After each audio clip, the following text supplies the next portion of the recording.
What's up, everybody? It's the Mash and Drum Whiskey Room with this guy. What's going on, everybody? What's going on? You throw out a challenge. You don't just do this thing live from home. You just drive 8 hours and show up in person. Let's go. That's right. You ready to throw down? Let's do it. Let's do it. All right, guys. So, say hi to everybody real quick. Let's see here. Got a bunch of you waiting already in the chat. This is awesome. This is going to be a lot of fun. This is going to be fun, man.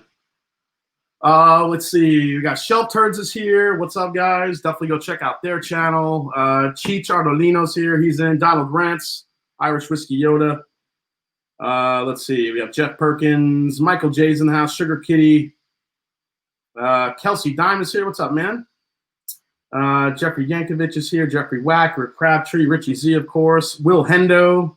Of course, Destination Bourbon. Had an awesome time with you, man. Pre-gaming, that was sweet. I wish I could have joined in on that one. I was on the road trying to get here as quickly as I could. So sorry, Kleiner. Let's see. Let's see here. Destination Bourbon. I got up early and these fucks are late. Yeah, we have to. You have to set up the blind tasting real quick, man. Yeah, sorry about that. Sorry, you guys. All my fault. All right, so we have so let's see here. So you came from Wisconsin. Yep. Drive down here. Mm-hmm. Basically, we've been talking about doing this for a little while, and what we wanted to do was set up a blind tasting. So what happened is I set up 5 glasses for him, and then he brought 5 things from his house that he poured in samples over here. So we're gonna do a blind tasting in a little bit. Let's see. Let me go to the comments here. Got a $25 super chat from the Busey. I got $5 that one of you two will win tonight. Fuck your mother. One of you, yeah, one of you, yeah. That's a strong $5 right one there. Of you's twos. Yeah, one of you's twos. One of you's twos. Thanks so much, man. Cheers. Hey, man, why don't you, let's see, grab a glass. Let's get something poured. All right, let's get something poured. All right. So, you want to start off with this? Yeah, let's go for it. I've been looking forward to this one. So guys, we're going to crack open. This is Barrel Craft Spirits released their Armida. It's called Armida, which is a crazy funky blend. This is kind of similar, like Dovetail a little bit, kind of. Yeah. Isn't it? So it's bourbon whiskey finished in pear brandy, rum, and Sicilian Omaro casks. Oh, interesting. So for those of you that don't know what Sicilian Omaro is, that's an Italian liqueur. It's like an herbal botanical liqueur that adds flavor to drinks. Oh. A lot of bartenders use it in cocktails. I used it actually last week when I was doing the cocktail stream. And yeah, it just, I don't know, it adds like another depth of flavor to the cocktail. Let's see here. His next video is going to be opening up a bottle 101. So there we go. Watch that. Seriously, man. It's coming any day now. How to open a bottle. America. Ironically, I think that would probably get a lot of views. How to open a whiskey bottle. It might. Especially if I like smash it over my head or something.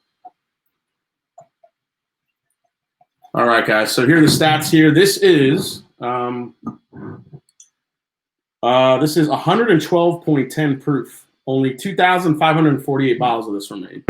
So probably a pretty small cask. Let's see, what else we got in the chat here?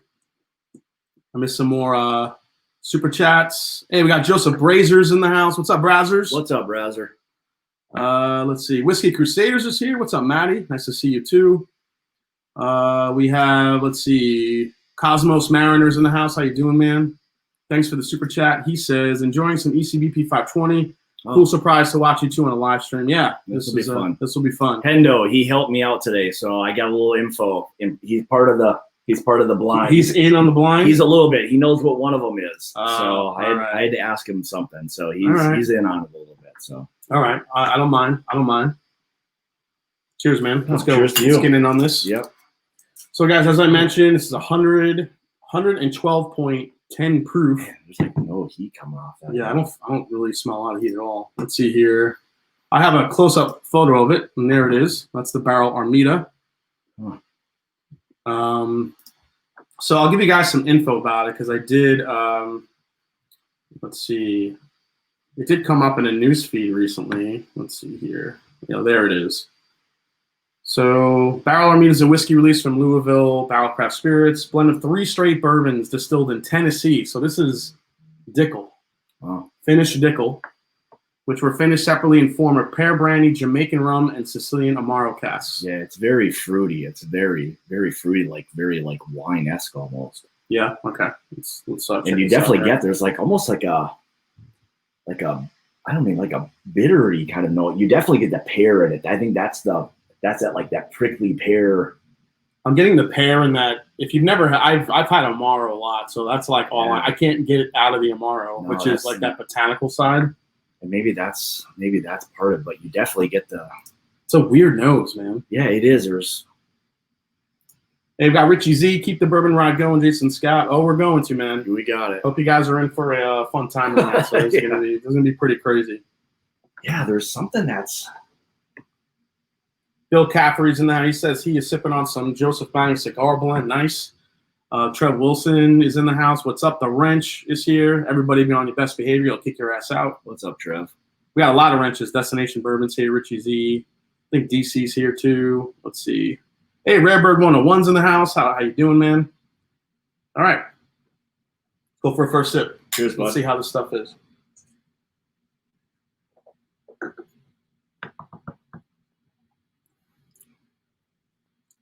Oh, whoa. Well, it's definitely hot. And I get a lot of that pear on this thing. Is that what this is? This is an absolute pear bomb, at least in the beginning. But then on the back end, that's all the Amaro. That's all that botanical. Yeah, see, herbal. It's sort of that some of that rum really kind of starts to come out a little bit in this thing too. You like maple syrup? Pear brandy. That's what I was thinking. That bitterness that you get, the dryness from a cognac. Yeah. So you can see that pear brandy. It's almost like a. I like the second sip better. All right, let me see what the second sip is. Shelf Turd says only the best of the best in wrenches from Mash and Drum and my brother at My Bourbon Journey. That's right, Shelf Turds. Those guys have been putting out some great content lately. They did a really good job with their You Only Need 5 Whiskeys video. So yeah, we got Run Rev in the house. What's up, Run Rev? Run Rev, you got your samples coming your way hopefully very soon, bud. Tammy Brennicke's here. Hey, Tammy. Of course, Destination Bourbon. Rarebird 101 is up. Okay, my wife finished this Dickel. Okay, we'll leave that one alone. Yeah, there's something that Amaro is not something I can really distinguish just because it's not something I've had. But so I bought this because I thought there was something very different about it, and it is different. It's different, but I feel like you have to like gin to like that. Yeah, it is botanical. There's this. It's very bright, like a pear of some sort. It's like there's a Scott. Don't let me down. I got beat by this water fool. Don't beat me down. Nice. Yeah. Kleiner, I'm gonna do my best, bud. I'm gonna do my best. I think what he's trying to do is screw me up with this goddamn Amaro finished. All this. See, this is what it is. He's in cahoots with the Sicilian. That's what this is. Yeah, I see what's going on. Don't say Sicilian. Don't make me get out. I suppose. Don't make me get out my salami knife. Salami. I'm gonna get out my salami knife. Jesus, you can see it. All right, so we're gonna keep sipping on this, but I did want to go through a couple of news stories here. I want to get Scott's reaction too as we go through this. So real quick, first story up. I don't know if you heard about this yet. The Van Winkles have been I guess announced as far as what they're going to be coming out and the price ranges. Prices are still going to be the same, it looks like. Old Rip for 70, Old Rip Special Reserve 12-year, which I think is shit, for 80. The 13-year rye is back this year at $120. Then you have the 15 at 120, the 20-year at 200, and the 23-year at 300. Now, do you do the same thing that I do whenever you hear about the patent release? You just kind of like, Yeah, I mean, whatever. I'll never see it. Yeah, I mean, it is. I guess you can kind of throw out those MSRP prices all day long. I mean, you know, people win them in lotteries and maybe get to pay that, but I mean, nobody, generally speaking, gets them at those prices. And really, I guess in today's day and age of whiskeys, even their 15 to 20, 23, those are pretty good prices. I mean, again, at MSRP, fine, but we all know we're most likely, unless you win it or have a store that you frequent or whatever, that's the only way you get this stuff nowadays. So Keith Schmidt says, Scott, when you started your bourbon journey, did you ever expect that you'd end up in Columbus for a stop on your journey? No, Columbus was not in the bucket list of places to visit, but as a Wisconsin guy, I'm sure he hates it. So yeah, I mean, it's hashtag on Wisconsin. I got to say that, being in Columbus. So this is the official statement from Buffalo Trace, which is hysterical. Trading and selling bourbon online is an unlicensed and illegal sale. If you are not licensed retailer selling Van Winkle products, we are prepared to take action to curtail the activity. Additionally, if you are a customer trying to buy a bottle at a licensed retailer who has marked it up above MSRP, we encourage you to file a complaint with the Better Business Bureau or contact your state attorney's general office. Would you do that? Would you walk into a store, see Pappy Van Winkle on the shelf for $2,000, and your first... The Better Business Bureau, what are they going to do? Yeah. Would you call the attorney general and be like, hey, fucker, this guy's killing me? I think part of this is just like their kind of legal attempt to make it sound like, hey, we're not really into the whole secondary market thing. We don't support it. I mean, they're probably trying to be very PC, which I get. I mean, there's not a lot of other whiskeys out there that have the hype that the Van Winkle stuff does, all the Pappies and all of that stuff. So, it's like, I know they put out, they were talking about trying to do it in a way where, I think last year they put out a statement that they're going to be part of the fight against price gouging. It's not going to happen because the distilleries and the distributions, nobody wants to take any accountability for any of it. And to try to police all of that, I mean, it would be nearly impossible. Not only would they have to be keeping up with all of the stores and the distributors, and then all of the secondary stuff. I mean, that would be very, very difficult to try to handle all of that. So Chev Wilson says, "Oh, I'll do it. You don't know how petty I am." Stanley Wagner says, thoughts on the latest Old Carter being Dickel? Does it change your mind on getting one? Well, Scott has been lucky enough to already taste it. What would your advice be on that front? Or do you not want to reveal anything just yet? So I recorded it the other day. I haven't released it yet. I was trying to today, but I just ran out of time. But so I guess, like, fresh in my mind, obviously coming off of batch 5, which for Jason and I and for a lot of people was hands down, I mean, for me, again, I guess I'll speak for myself, one of the better whiskeys I've had, whether you want to call it top 10, top 15 of all time. I liked it that much. Now, going to batch 6, I guess without like being much of a spoiler, I don't know. I mean, let's just say it didn't live up to the hype. No, it didn't live up to the hype. And I guess in fairness, to try to compare anything Tennessee whiskey, maybe outside of like Jack Daniel's barrel proofs and all that stuff, it's just never a fair fight. I mean, they're complete different profiles, all of that. So, it's a tough comparison. So Shelf Tour says, personally, we don't fight the Dickel. We're into it. I got to say though, the Dickel 11 year, the bottled and bond, is Dickel off profile. Yeah. And typical, I mean, this is like a tongue twister, typical Dickel. Yeah. We'll try to repeat that later on. Yeah. But. Hey, ADHD Whiskey's in the house. Is that the world's greatest whiskey taster?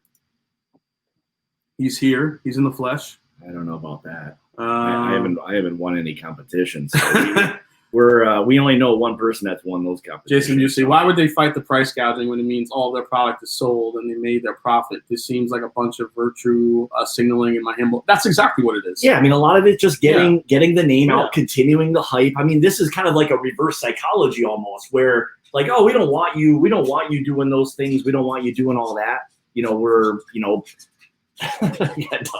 dog.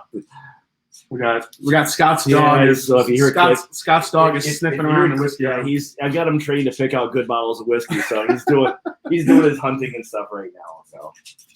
So Stanley Wagner says that Buffalo Trace MSRP statement sounds like they are taking cues from Crazy Nas. Yeah, well, that's Buffalo Trace in general. I mean, they're just kind of that's yeah, for sure. Everybody wants Buffalo Trace everything nowadays, and that's how it goes. All right, so next up, something interesting I thought, speaking of Tennessee whiskey, is this. So Cascade Moon, which is actually from Cascade Hollow, which makes Dickel.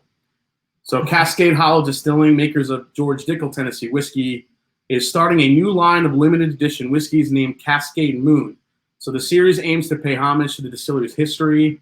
Nicole Austin, who's the master distiller, was inspired by the taste and aroma of Ghost-style beer. So expect future whiskeys in the series to have a varied flavor profiles. Edition 1 is 11-year-old and bottled at 42 proof. So this is a limited edition whiskey. It's called Mellow as Moonlight. So what's the proof on it? 81. 42. 42 proof? Yeah. For $90? Could that be right? That's got to be a typo. 42 proof. Well, I mean, now it's not even. I mean, it technically doesn't even have to be considered a whiskey. I mean, it could just be a 42 proof. Yeah, that's got to be. I wonder if that's a typo. Next one is one I'm actually excited about. Check this out, guys. This is Stranahan's. They're releasing a new addition to the portfolio called Blue Peak, which is named after a 13,000-foot peak in Aspen, Colorado. This is 4 years in New Chart American Oak. Then the whiskey is further aged in large oak barrels, which are made from new American oak. And then the whiskey mingles with the other single malt for several months before the portion is removed. It's pretty much their version of a Solera cask. This will be $43 and is available as of October 2020. See, that's the kind of stuff as like whiskey hunters and enthusiasts, that's the kind of stuff you like to see. Like, this is something different, I mean, not totally unique or whatever, but $42. You know, I mean, $42. It's not $142 or, I mean, it's just a good everyday price right there. Well, this one I'm actually excited about. So this is something new. And you guys who are out there who are into American single malts, pay attention, because this one looks like it's going to be a hitter here. Did I throw this up here? I don't think I saw it yet. Let me see if I can add it. I think it's in here. Yeah. So I guess while he finds that, I did the review not long ago from Cedar Ridge. They have an American single malt that they run through a Solera process, and Murphy Quint, the head distiller there, he did a really damn good job with that. Yeah. So here it is. It's called Lost Lantern. So this is an independent bottler of American whiskeys, which was only founded in 2018. This is the first release of blend single malts from 6 American distilleries. So, guys, this is a blend from single malts from Balcones in Texas, Copperworks in Washington, Santa Fe Spirits in New Mexico, 888 in Massachusetts, and Westward, Oregon, and Virginia Distillery Company in Virginia. So where the whiskey was blended, proofed, and bottled.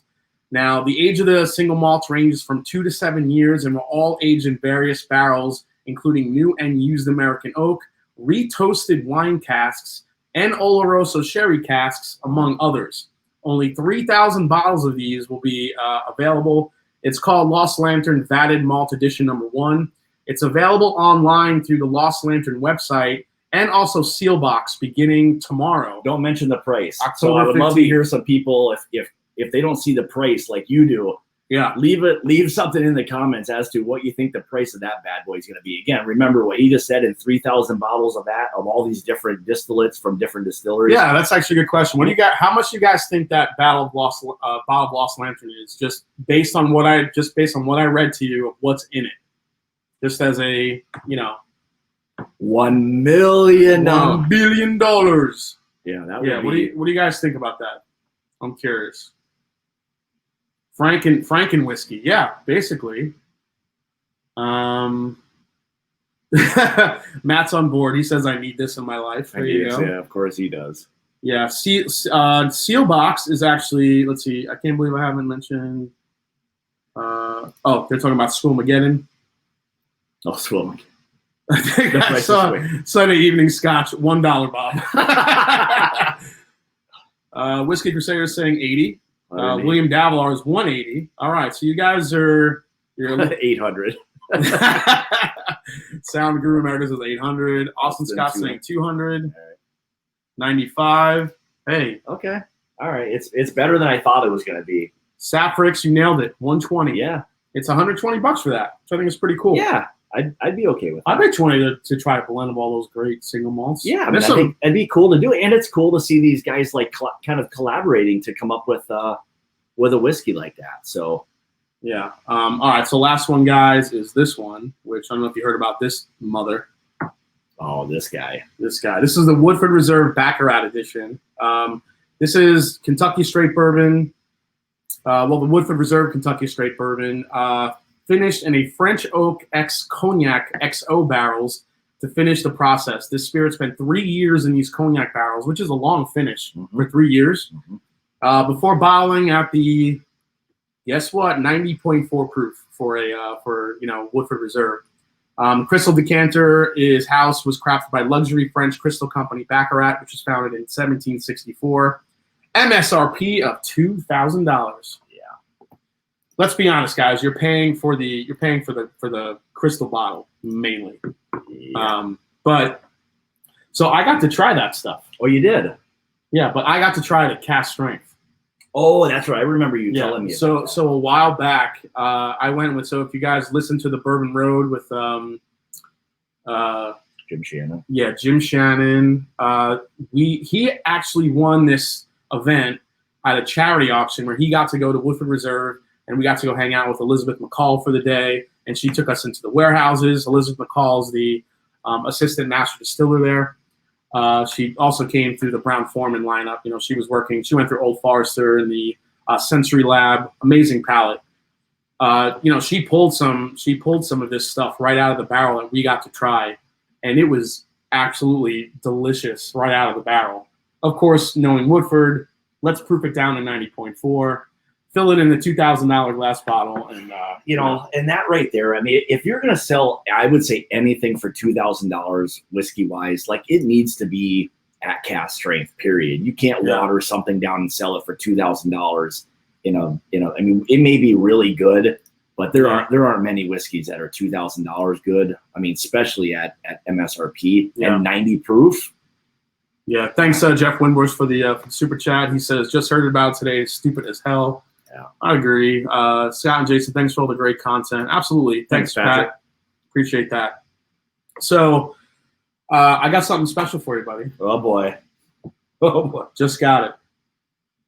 Got it. Uh-oh. Here you go. All right, what do we got? I'm gonna talk to them. I'm gonna go get it. So yeah, I wanted to make a little trip down. Actually, we were talking. We've actually had this planned for a little while. So the wife and I got away for a few days, and she wanted to go to Hocking Hills, which is maybe 45 minutes from here. Oh, yeah. Look at this! Holy cow! How did you land this bad boy? Holy cow! I wasn't even sure that they were all even totally hitting the shelves yet. Yeah. All right, well, so holy cow. Here it is, guys. If you guys don't know what this is the brand new Russell's Reserve. Wow. 2003. Ooh. I feel good about this one. I haven't tasted it yet. Really? I smelled it, but I haven't tasted it. Wow. Hey, you guys keep an eye on the My Bourbon Journey. There's going to be a review coming really, really soon. So I'm going to set my camera up, and we're just going to do a dual review. Yeah. All right. I've been actually looking forward to this one, so this will be awesome. All right. So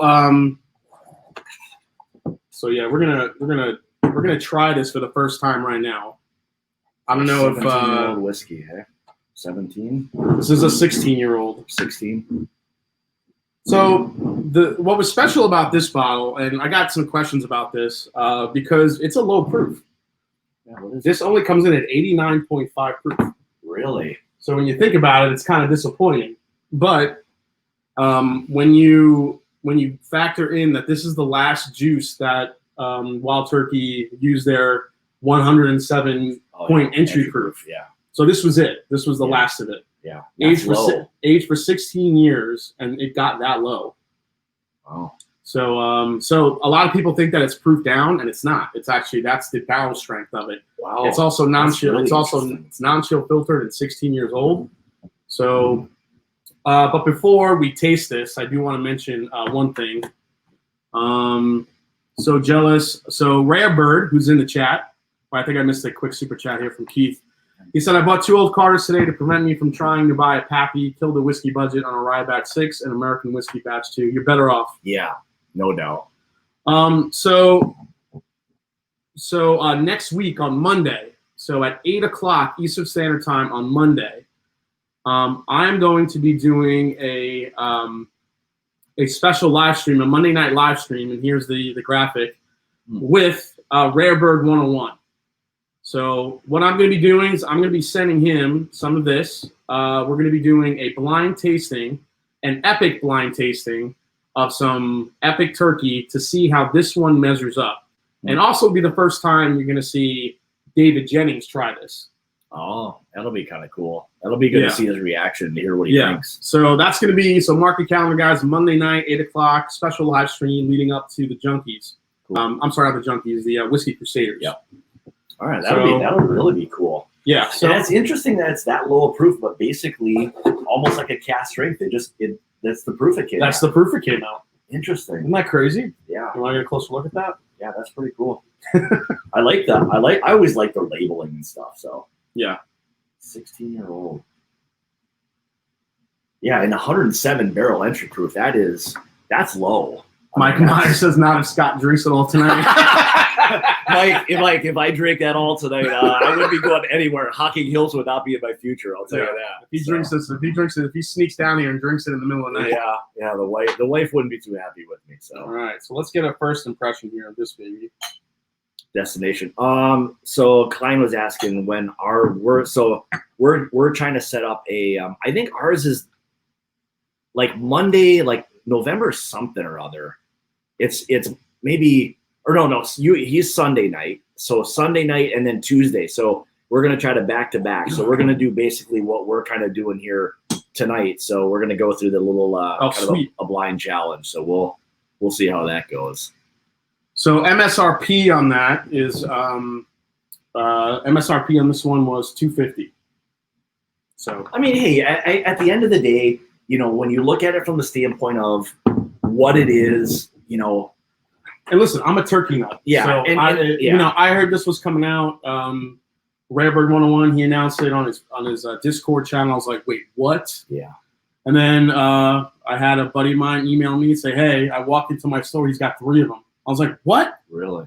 So I'm like, yes, grab me one right now. Yeah. And it was only, I paid, I think about $270, $280. So only $30 above it MSRP. Right. Whatever. For something this rare, I'll take it. Yeah, that's the thing. I mean, there's not many. There's only a little over 3,000 bottles. Oh, okay. So yeah, I mean, for things like that, and see, that's where like I don't have a problem paying a little bit more money for things like the old Carters and like some of the 4-gate stuff. I mean, what they do, there's such small batches and it's such good stuff that you're paying a premium. There's no doubt about it. I'm sorry, this bottle deserves America. All right. Let's try this, man. I'm excited to Cheers, go this shit. Here we go. Figured I'd save this for you. This would be worth the trip coming. Yeah, it's got some of the old dusty. Oh, dude, that comes like a that's coming off like a dusty. Yeah. I mean, that's the first thing. It's just that old. Like I always think of it as just like an old like soaked piece of like charred wood. You just get that old dusty note. Yeah, but you know what? This has the butterscotch bomb. Yeah, for sure. This is the butterscotch bomb. And you get that a lot with older whiskeys, especially, 16 years old. I mean, with bourbon, you're getting to the point where a lot of times for a lot of bourbon, that's too old, But yeah, this is very dusty and butterscotchy. Yeah, so far in the nose, this is if you've had any dusty turkey before, this is that in spades. Yeah. Boy, a lot of creme brulee. It's a really nice nose. There's definitely a touch of fruit there too. Yeah, there's definitely some fruit. And I would say there's nothing here that would indicate like a low proof. So that's very misleading. So when you see 89 proof, you're thinking it's going to have nothing. This has a lot going on, but it's more of a concentrate. That's what I mean. Yeah. So when you're thinking it's concentrated 89 proof, it's not just like a watered down 89 proof. No, it's definitely not. That's what I think people need to, realize. Yeah, it's a lot of like heavy dark fruits. Butterscotch. Dear dusty. Gosh. Oh, even some like sweet tobacco notes that are there too. Yeah, I could definitely pick that up from the age. Yeah. And get on some of the dusty turkey. And I get that a lot with the higher proof age stuff. Not always age stuff, just those rich barrel proof, non-chill filtered, Just getting some burnt orange. Oh yeah, there is some citrus there now that you say it. But yeah, the butterscotch and the dusty note is easily the number one. It is a very like classic, like dusty. Now I don't have the experience with turkey like you do, but it's a very just like old whiskey kind of nose. So all right, let's drink it, man. Cheers, bud. Here we go.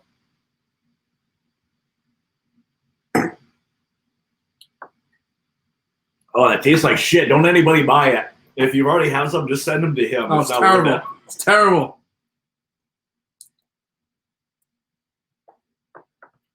All right, so you do pick up a little bit of the woody note there. A little dry. I need another sip on this one. Yeah, I think it kind of blazed past the palate a little bit.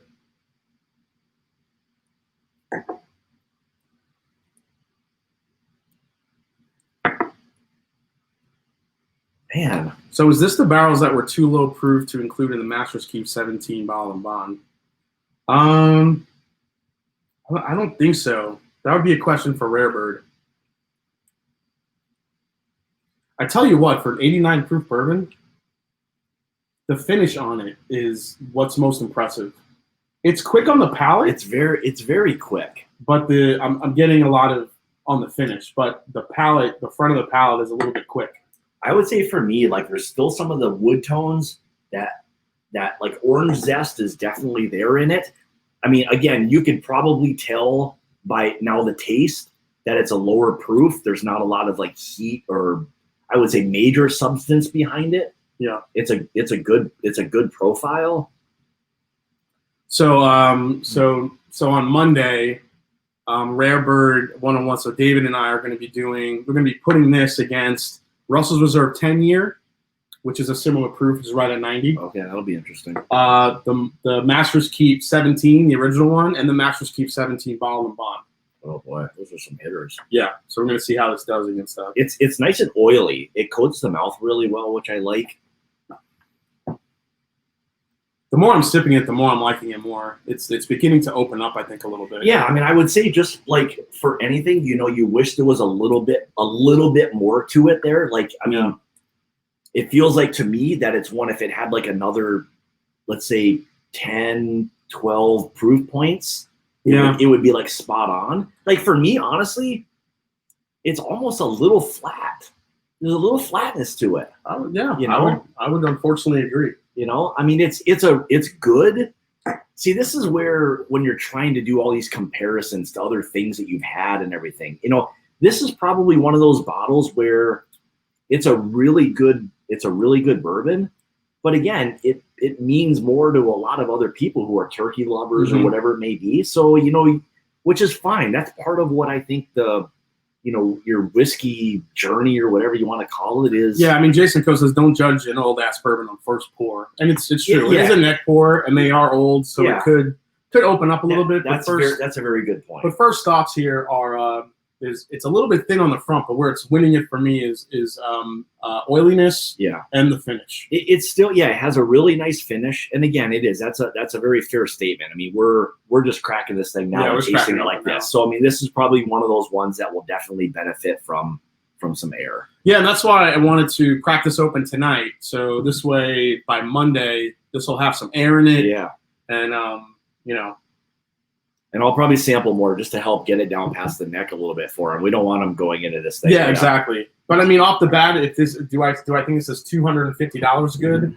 You know, Probably not. That's a tough one always. I mean, it is. I mean, it's what you're willing to pay, and you know, what the value of it to you. There's a lot of people who are very brand loyal and they want all of the different releases, and that's perfectly fine. I'm a turkey nut, so I wanted this, and I missed out on the 2002.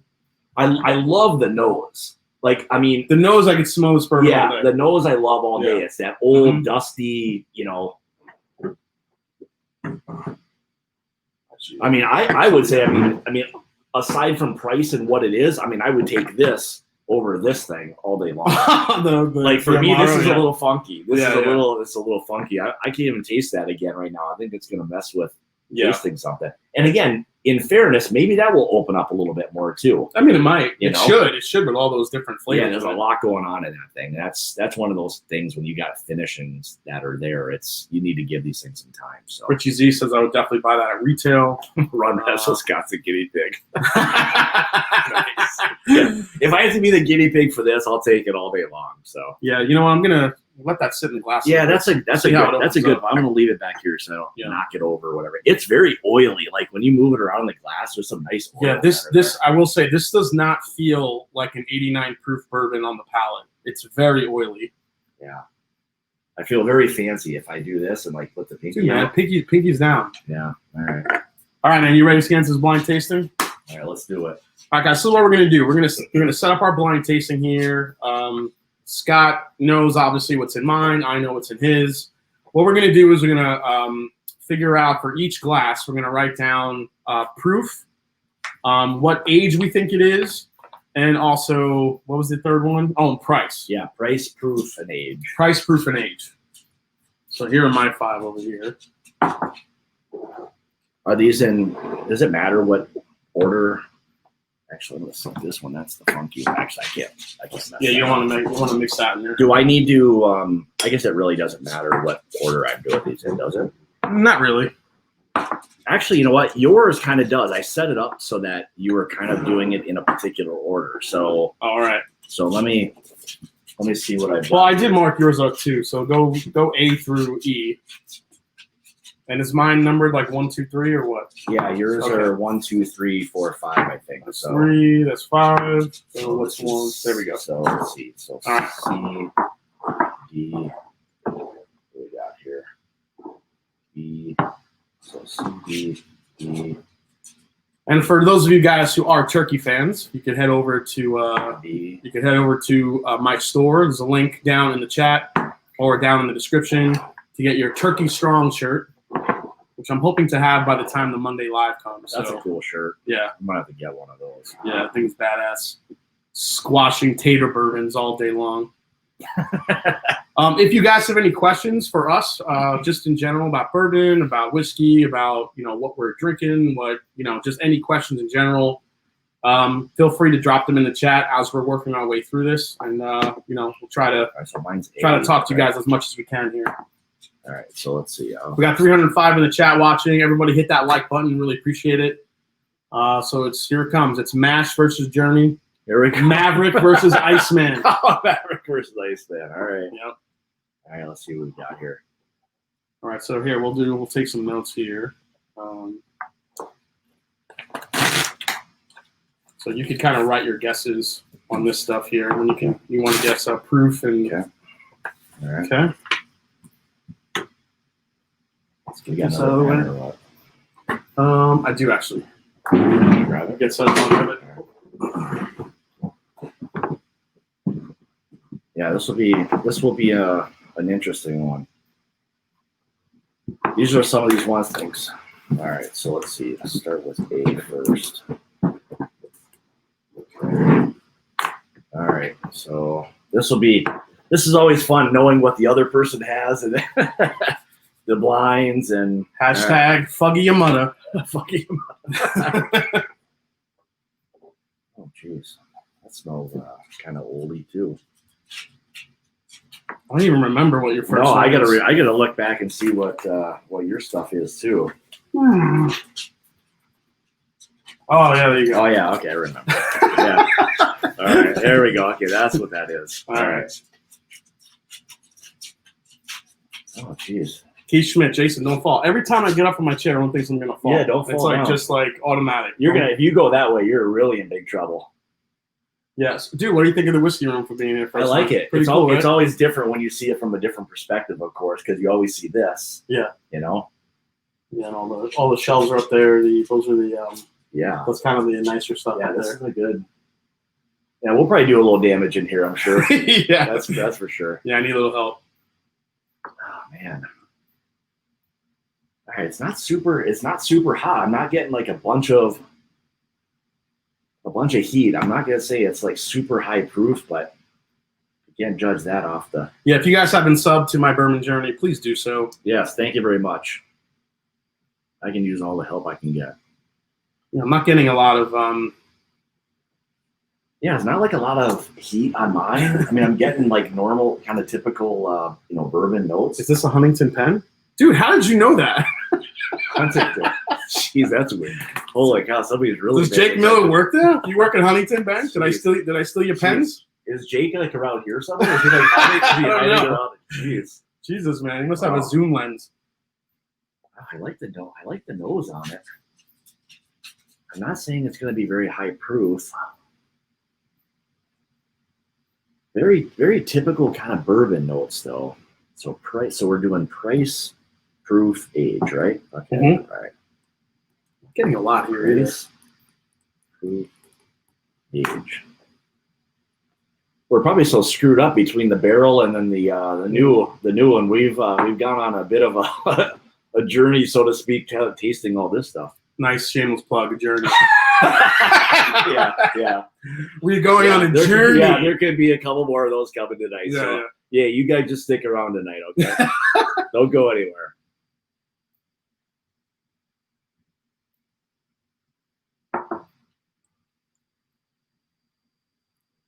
All right, that's good. Definitely not high proof. Good.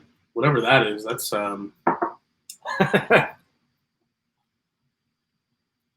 It tastes. This one tastes finished a little bit, or it just might be overly sweet. And this one kind of tastes like turkey a little bit to me. Now I don't know if coming off of that, like it seems.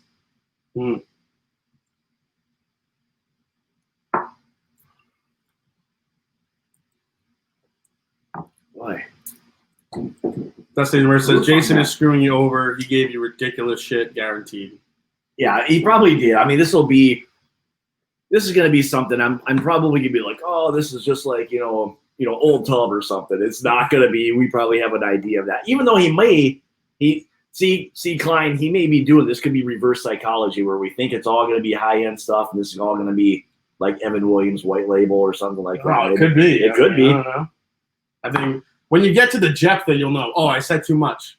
I think we're probably going to have a good idea of that. Yeah. All right. Proof on this one. I don't think it's super high proof. Like I think that's below 100. I'm gonna say, damn, this is where the mind games come into play. Yeah, this tastes like it's on the younger side. I would say that's so proof for that. I don't think it's super high either. I'm going to say on this one, I'm going to say 90. I'm going to say 92 proof. And age, man, there's not a ton of like complexity to it. All right, so what are you going for for your first thing? What are you going for proof? So I'm just going to do, are you going to keep track of it? Yeah. Well, no, you do yours. I'm just saying this. I think it's 92 proof. That's what my first guess was. Oh, you said 92. One. Okay, so. Well, I'm getting a little bit longer finish. I might go higher. I might say like 95. I'll say I'm gonna stick with 92. I mean, not very many things are 92 proof, but I'm gonna stick with that. Age. I'm going to say, I mean, there's not a ton of like complexity there. I'm going to say maybe, oh man, I'll go 6 years. Let's end Ben Sacro. Thanks for listening in tonight. Stephen Nance is working and watching this awesome channel. Thank you so much, Stephen. Appreciate that, buddy. It is all head games. It is head games. It does become head games after a little while. So let's see. So 92 proof, 6 years, and price. I don't know. I'm gonna say. Again, I'm gonna go off of like what I think I would pay for like this. I mean, just on the. This is very sweet. It has some good depth to it, but it's not. I wouldn't guess that as like an older, like a super older bourbon. But it's got like this lingering heat to it on number one. Yeah, this has got a little bit of something that's there. It's definitely not high proof. Age, I don't think there's a lot of age on this one. And how much would I pay for this? I'm gonna say Run Rev says Old Tub is good. Fight me. I think Old Tub's fantastic. Yeah, I mean, it's right? fine. Like for a daily one, I'd be perfectly fine with that. I'm gonna say $45. I'm probably wrong because I'm sitting in the wrong room for, generally speaking, anything cheap. So I think I'm probably already kind of screwed. What do you mean, man? I got freaking Evan Williams white label right down there. That's true. I do see that. It does look pretty empty on there too. So, I'm gonna guess this is around 5 years old. This is one of those ones that could be an older. This could be an older whiskey. It's got a little bit of that funk to it, though. That's what's kind of messing with me. So I just don't think there's a lot of. All right. Anyway. Water. All right. Water break. Everybody drink water. We got Shelf Turd says, "You nailed it, man. These are two of the best in the business." Oh, shucks. Thanks, man. Thanks, Dave. We try. We aim to please. So this is going to be one of those things where we're going to be in each other's heads the whole time because we're next to each other and we're trying to figure this shit out. Yeah, yours. So far, just looking at yours. I don't know about that. Oh, jeez. What'd you put for price? $50. Okay. Oh man! All right, now we're getting into it a little bit. So this is much nicer. A Tua? A Tua, yeah. A Wana is Tua better than Wana? Yeah, Tua is definitely better than a Wana. Yeah. So just so you guys know, Scott's a big Dolphins fan. He loves his Tua. Oh yeah, I'm just waiting for him to get in those games any day, hopefully. Old Tub's similar to 101.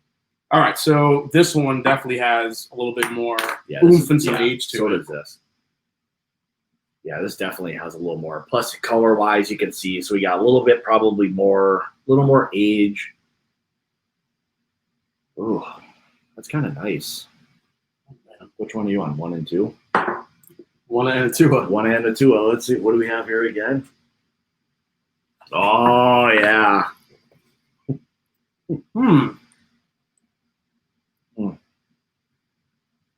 Man, 2 is not as impressive on the palate as it was on the nose. But I need to take a second sip. I just had water. Oh, I like this one. Mm-hmm. Now we're talking. We moved away from the cheap shit. Now we're moving into the better stuff here. This one feels lower proof. Like that's at 90 ish. This one I'd say, boy, it's not. This is very Old Forester to me right here. Yeah? Yeah. Did you put it in a certain order? I did. Yeah, I did. Like the C goes before B, right? Okay, so yeah, I got this in perfect order then. This is definitely. Oh man, this is nice. I like this. This is kind of what like. What are the rules? All bourbons? I think mine. I can tell you mine are all bourbons. Yeah, mine will all be bourbons too. Okay. Let me just confirm. No, I can't confirm that. I can no longer decline. I can no longer confirm that. Hank Bud says, "Glad to know I'm not the only Dolphin fan." Hell yeah, Hank Butts. There you go, bud. Cheers to you. Man. Feels like I got a subscribe from Hank. So I'm about to make the chat go nuts right now. All right, and we can discuss this because I saw a lot of chatter after the Lakers won their next championship. All right. Who's the GOAT? Jordan or LeBron? This is LeBrizzle.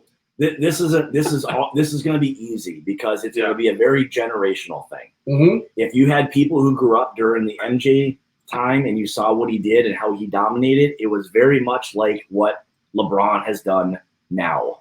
It's going to be, I mean, it's very generational. I mean, we've seen what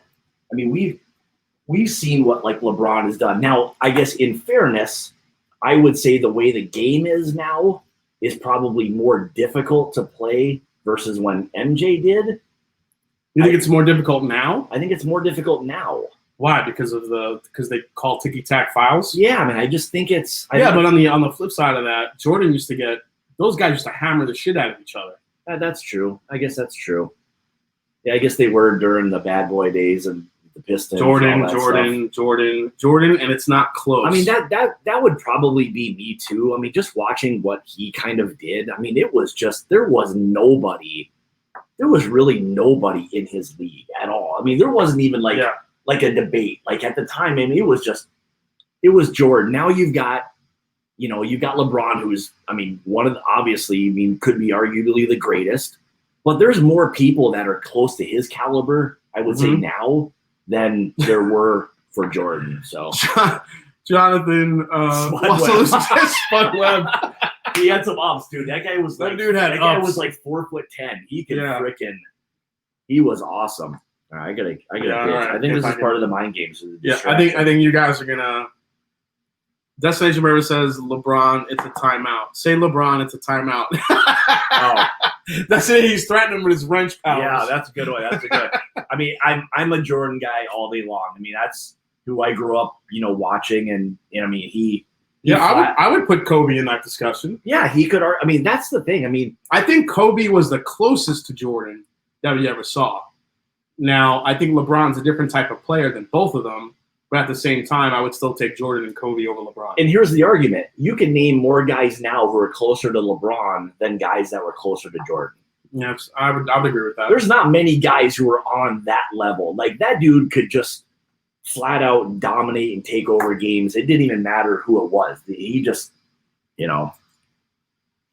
Nick. Destination Bourbon timed somebody out. Did he?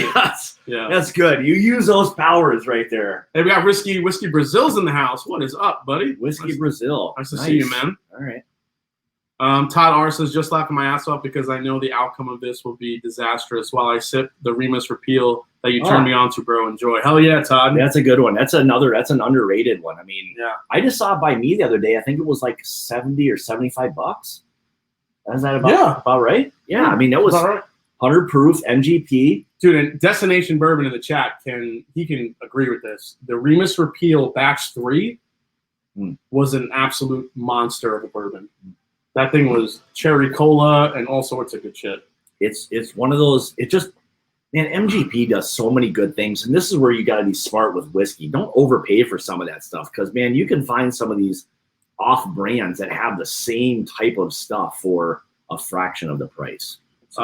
Mark Royland says, hey, Jason, just bought Makers 101. Have you tried it? Nice to see you, Scott. Yeah, I like Makers 101. I'm not kind of averse to Makers like a lot of people are. I do like a lot more. Like I tend to lean towards their Makers 46 over their other stuff. I think their cask strength can be underrated a little bit sometimes, but there are so many good cask strength bourbons that I would prefer over the Makers cask strength, unfortunately. But I think 46 and their stay profiles and their special releases, what they're doing now, I think that's kind of the wheelhouse they need to stay in. I think 101 is a good release. I don't hate it. Yeah, I haven't had that one yet. Destination Bourbon, best Dr. Pepper bourbon ever. Hell yeah. Which one? The Remus Repeal Batch 3. Oh. Yeah, I have some. We'll get into that later. Yeah.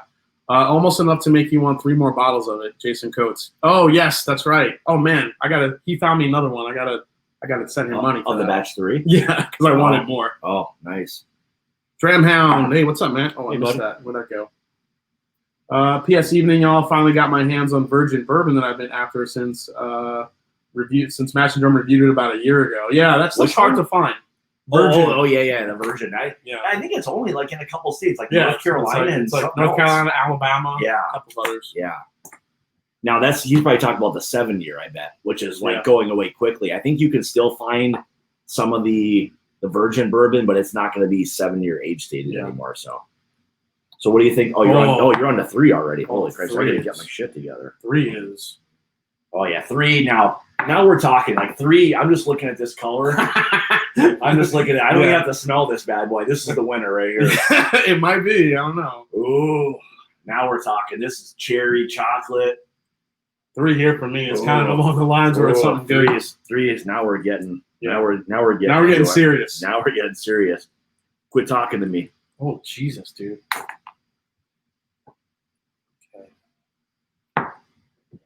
I gotta remind myself what 3 was. Oh, okay.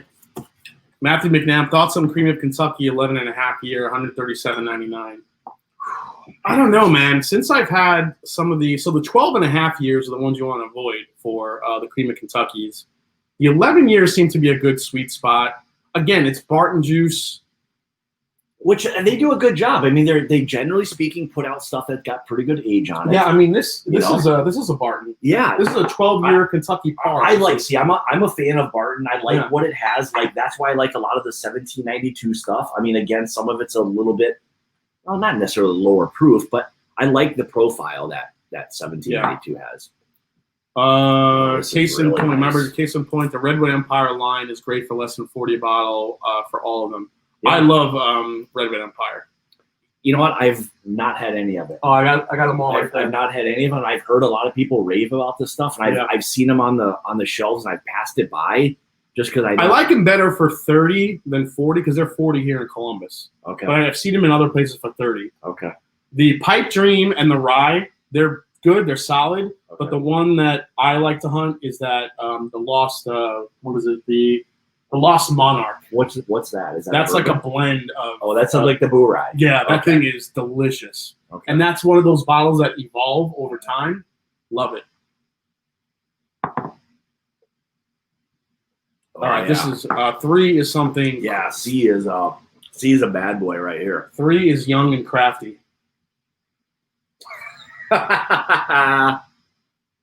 There's a I'm getting a funky note on here.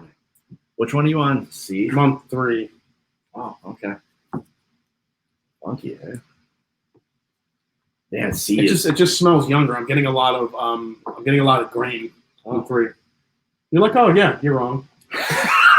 I guess we'll see. Yeah. Oh, this is a real. Matthew McNabb is $28 in California for the Redwood stuff. Holy shit. $28, eh? I really want to try to hunt down one of those haystack needles where they're finishing some of the Redwood Empire and different like casks. That cool. Stuff is pretty cool. You know what's one that I'm surprised hasn't kind of taken off yet is the oh man, what is that? What is that brand? They do an awful lot of finishings on things, like Old Swanson or I'll remember it, but they do an awful lot of finishing stuff on Bill Caffrey, yes, orange creamsicle, absolutely. But that every time I go back to Lost Monarch, I get something a little bit different. Sometimes I get the rye in it, which I think was that orange creamsicle comes from. Sometimes I get some of the I get more of the bourbon notes. I get like that. I get like a fruitiness to it. That thing's all over the place. They're great. Mike Mosley said, I won a 17 EHT barrel proof this week. Thoughts on that batch? Dude. EHT or barrel proof? Yeah. Oh, that's nice. That's a good one. Yeah. Yeah, I think 18 was like, for me, there was one within 18 that was really good that I think we had that, I think. The 18 was the one that we both picked like that whiskey. That thing was amazing. 18 was really good. But I had 17 too, and it was damn close to 18. Yeah, some of those were really good. Hey, and at the end of the day, you're not gonna have a bad one. I mean, you're just nitpicking is really all you're doing. So, oh, that's really good, man. That is really good. So, if any of my patrons are in the Discord channel, or any of you guys on there, I actually posted the bottles in there. If you guys want to take a look, you're not on Patreon, so you don't know. Oh yeah. I'm sorry, not Patreon. Discord. Discord. I'm sorry. No. Is that like TikTok? I gotta get on the TikTok. No. That's what my niece says. She's like, you gotta get on the TikTok. Really? No. No. I'm not getting on any TikTok. You're not getting on TikTok? I barely have time to do YouTube, let alone TikTok. And everything I see with TikTok, it's just people doing goofy shit. Oh, I'd pay a nice amount of money for this. I'm gonna say $152.55. So far, the first three for me aren't like, I'm thinking like they're like $50 bourbons. They're not. Oh, let's see here. Because I got the second one as a higher one at like 60, 65 maybe. Okay. All right. But yeah, none of them are really blowing me away with proof at this point just yet. Okay. I feel like the first one I got was the highest proof. Okay. And then the other two I have in like the 90-95 range. Oh, this is interesting. Sun Evening Scotch says, Mash and Drum, I poured 2 of the 5 you gave Scott, trying to go blind with them. Won't spoil it in the chat though. Oh, that's right. So he saw a couple of them. Okay. So apparently I got to get on TikTok, Jason going down. Nice. Oh. I keep hitting the over to that. Yeah. Is it adding up shelf turds? I just keep hitting the like button. Yeah, it's just going to go on and up, buddy. It does.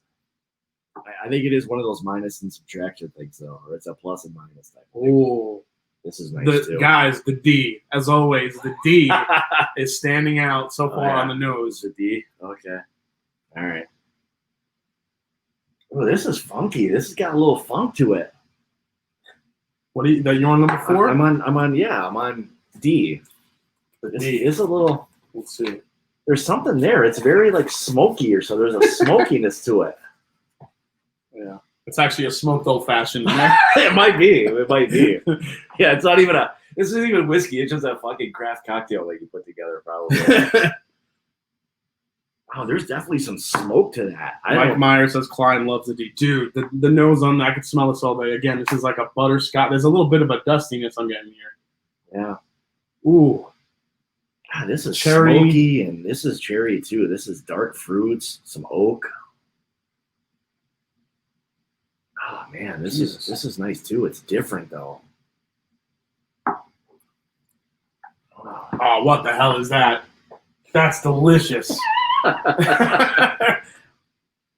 That's delicious. Yeah. I'm getting like a lemon iced tea note on that one. On the D. Anyone's D tastes like lemon iced tea? Yeah, that Jason C is all over the D, all over your D if it tastes like lemon. Is that like the worst commercial ever? Jason C loves the D, so drink some iced tea. Oh my God. Yeah. Yeah, straight to jail. Yeah. Let me guess, that's a commercial that'll be pulled no time. Yeah, easily. Oh, this is nice, but man, this is funky a little bit. Yeah, why is D always the best? I don't know. It's weird, man. I think because when people put together blinds, yeah, there's always a buildup. Yeah, you're trying to right. You get a buildup, and by the time you get to D, usually you're into the good shit. I think that's what happens. It's one of those things. I mean, so like with him going on a bourbon journey, that like this is just how it's gonna be. So I mean, when you go on a journey like this is just how it goes. Where's the plug that I gotta hang up? Shameless plug. Yeah. Oh yeah, C and D are both nice. I like that's that like complex, rich, bold. Dude, this good is proof. This is freaking delicious on the nose. Mm. Oh man, that's really good. What in the hell is that? Again, none of these are blowing me away with proof. There's more flavor in others than there are in other ones. Yeah. But the proof points on these are not. What are you thinking that is, like, just off the top of your head? Like 100-ish. Man, that's really nice. You know, and here's the other thing: when you're doing these, your palate becomes very acclimated. So like, C is all over the DL. It's on my boss. Yeah, you should. Nice. Yeah. Yeah, you get a little trick because the palate, you're warming her up. I mean, it's just, you know. Oh, so Christopher David just checked Discord. Interesting lineup.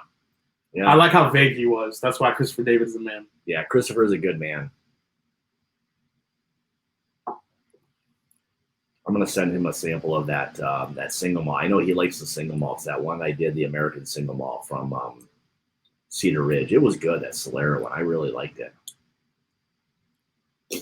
Hank Butts, he's gonna suck ass. Man, D is really good. Proof-wise, see, this is where you start to get tricked in proof, because once your palate becomes acclimated, nothing tastes hot anymore. That's a big thing. We could borderline drink gasoline right now and be like, Probably. I don't even think this is like just regular. Mm. I keep changing the proof on that one. It's like every time I go back to it, it's got a nice, like a really nice lingering spice to it on the D.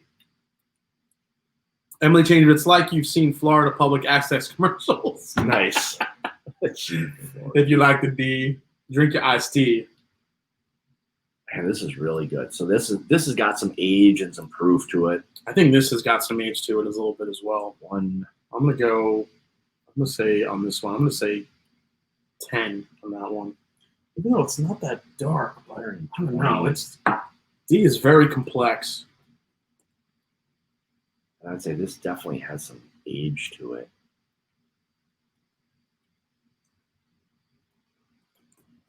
That one's good. Whatever D is, price. D is easily my favorite so far in the lineup. Yeah, I mean D is probably D and C. I mean, this is kind of one of those things you can go in reverse order almost. You know. Let's see. Did I miss a question here? Jason loves Scott's D. What does Scott think of Jason's D? I love his D. His D is probably one of the best Ds I've had in quite some time. So out of and I'm speaking from experience. Like I've had some really good Ds. So like I mean we're talking, fucking keep a straight face, dude. We're talking straight up D right here. So when you go to out of the first 4 you've had, what's your favorite so far? You want to call it your favorite so far? I would say probably D. Yeah? D and C probably. D and C are right up there? Yeah, D Interesting. And C. For me, in terms of like the complexity of both of them. Okay. So no, that's fair. I think both of them are like what I like. You got the rich, fruity, spicy, some good proof. I gotta remember what I put in the last one. It's got some. Because I would agree. It's got nice color to it. So there you go. Yeah, I'm thinking. All right. All right, so let's go on to. Are you on to E? Or are you on? I really think this is a little bit of a. I think you threw a dusty in there. Oh, on D. Okay, what do you got there? I didn't go for 5 yet. Okay, all right. I said 100 proof on that one, but I keep switching because every time I go back to it, it tastes lighter than 100 sometimes. Oh, but it's got this lingering finish that makes you think it could be higher. Mm. All right, I don't know. It's probably like 40. Oh, this is like some. This seems like some dusty shit here. This seems like Jason's shirt say toast water. So my shirt says bourbon, water, repeat. That's good. Yeah. That's a good. That's also available in the shop. Bourbon, water, repeat. Jesus. More plugs. More plugs. I need plugs. Oh, this is nice. So is this one. I'm trying to remember. This feels. I'm smelling the proof. Oh. I forgot what I put in the E. Lots of talk about the D. I'm sorry. We'll stop. Oh, this is interesting here. This is look how dark that is. Yeah, it's very dark. I don't know if anybody can. I don't know if you can really see that, but actually, I probably should shine it up here. Yeah, it's like Coca-Cola dark. Yep. Great nose. It's got a dusty profile to it as well. So. Almost like a secondary finishing. And we got Whiskey Tornado in the house. What's up, man? Hey, buddy. Everybody give him a subscribe. Putting out some good content. Oh, man. Yeah, this is, again, it's dark fruit, cherry, chocolate, nice spice. There's that dusty aspect to it a little bit, though.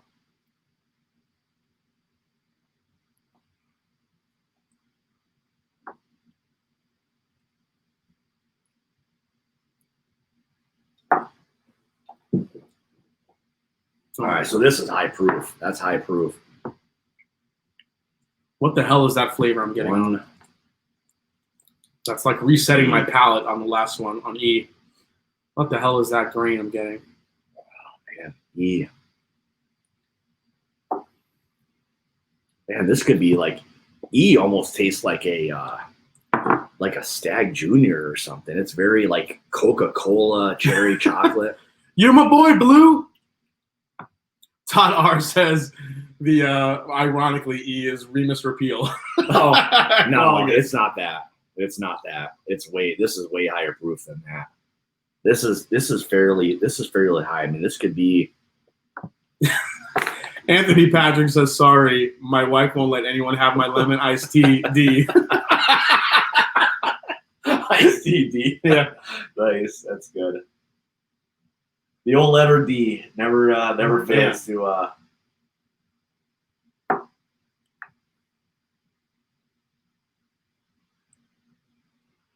Oh, and some dryness.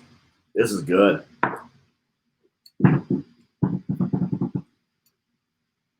that's good. What the hell is this freaking flavor I'm getting? It's driving me nuts on this last one.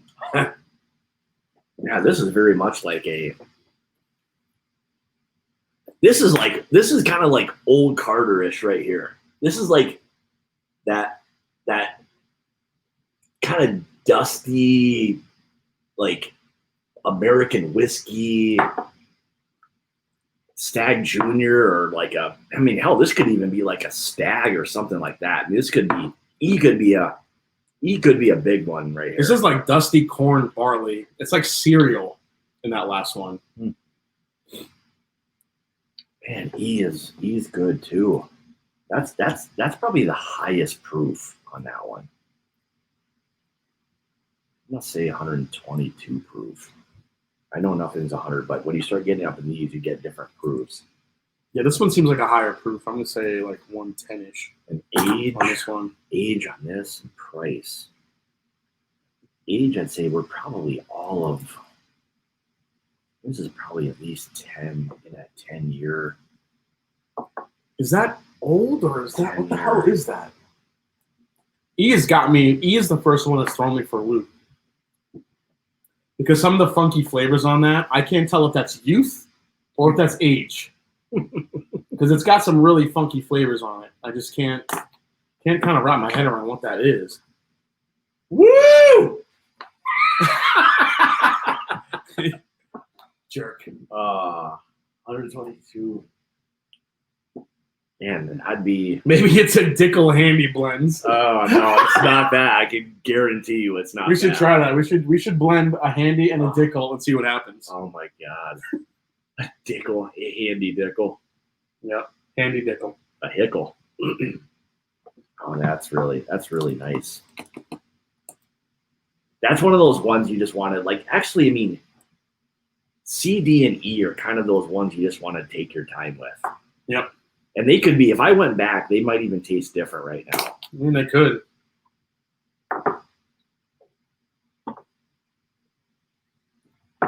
Oh man, that's really good. I'd pay a pretty good amount of. I'm gonna say, damn it. What's the winner get, says DC. If you win, I'll give you what I brought you. All right. Yeah, hell, you're gonna get that anyway. This is just a pride thing. I mean, we talked about it. So like, if I lose, this is just because I drove 8 hours to get here. If I win, it's because of my fabulous palate. So so it doesn't matter if he loses or wins. He has an out. I do. I got an out. So this is it. They're all valid. They're all valid. Oh man, I really like that. E is.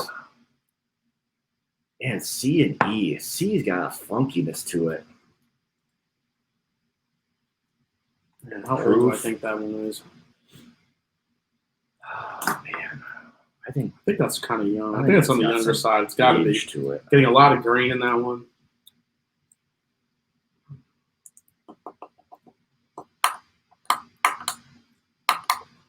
It's a nice spice lingering too. Man. And price. Oh, man. It's like a white chocolate note on this one too. I don't know which one I like better out of these two. Both of these are really interesting. D and E. Yeah, that's the thing. I mean, just going back to like all of them, you're going to get something different. Like, I mean, to run through these one time is probably not fair to any of them, to be honest. I like D. D is delicious, but Depot delicious. Those are pretty. So obviously, the winner gets a Dickel handy. Obviously, Richie Z. Wild Turkey Bottle of 17 is at the top this year. What does Scott think of it today? Which one? So Richie Z recently got a bottle of the Wild Turkey Master's Keep 17-year bottle of Bond. Oh, I haven't had it. You got? I thought didn't you review it? No. Oh yeah, I did. Yeah, I did. So okay, so he didn't like it because he doesn't fucking remember it. So I mean, for me, I thought it was good. I don't think I was like overwhelmed by it. Now again, that's for me. Like for me, a lot of times, like a lot of the turkey products outside of some of the Russell's Reserve, for me, that's the best of their lineup. Like I love the Russell's Reserve, like the single barrel, like all day long. I will take that out of basically anything that they have. So the 17 for me, I don't know. When you factor in the price, Richie, I don't know. I would just buy, I don't know, 3 or 4 of the Russell's Reserve single barrels or something. I mean, I thought it was good, but you know, whatever, to each their own. If you like it, then whatever.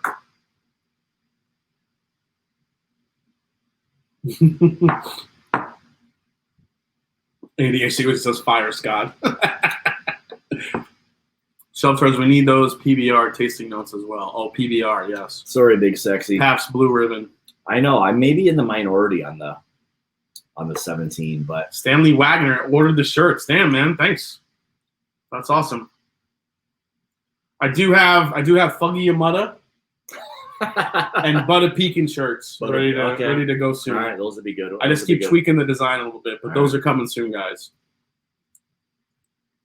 Is E. Scott's Al Young 50th anniversary bottle? No, I do not expect that to be in here because he's saving that. Yeah, when he turns 50. Yeah, right? that'll be for my 50th. So that'll be a couple years. So that'll be one where, you know, I mean, that's one you want to share. Yeah, because if you crack that open for this blind, I would slap you.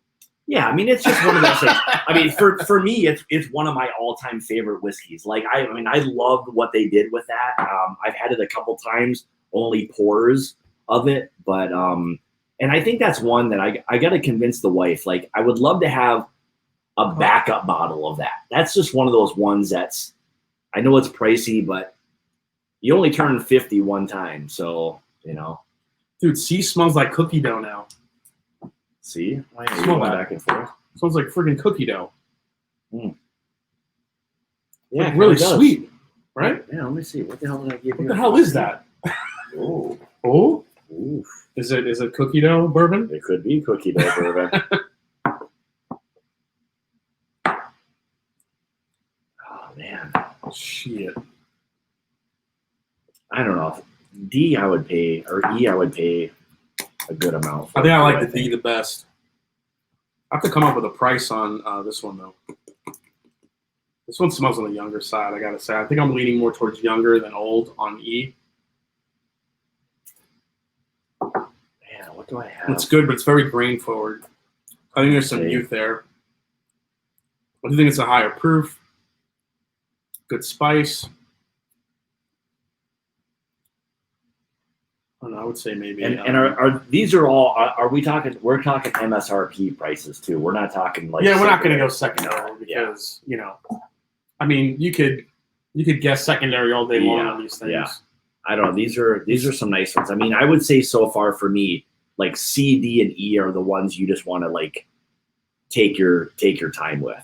So, nobody believes Scott is under 50. Yeah. Yeah. Yeah, Scott's under 50, man. Under 50. I just turned 48.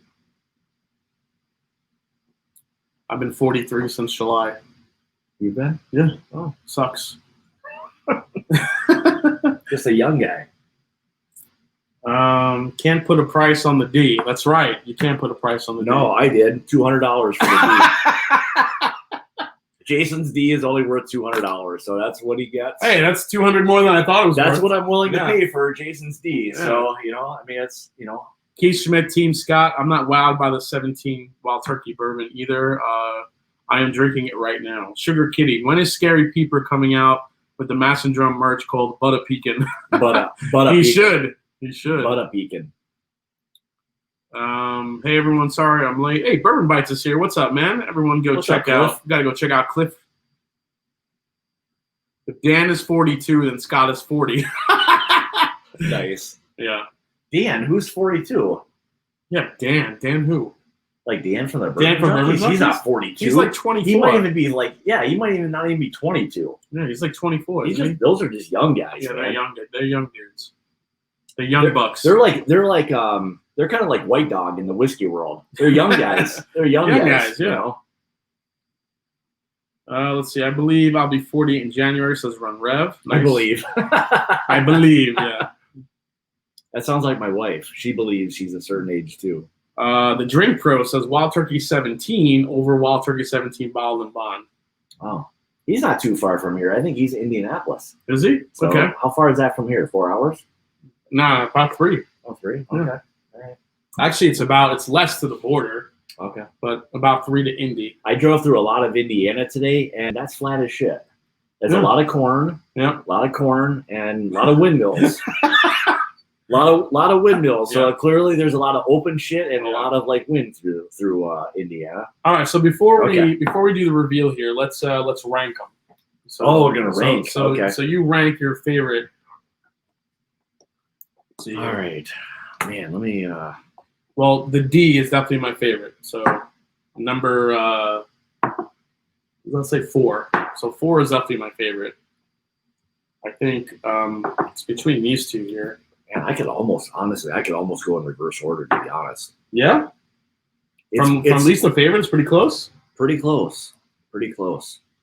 C, D, and E could be, I mean, honestly, you could almost, I'm afraid to keep sipping these things as fast as I am because I'm sure there's some proof on these. I gave you healthy pours. Yeah, these are, I mean, we're going to have to get rid of these before the end of the night. We can't just let this shit. Of course.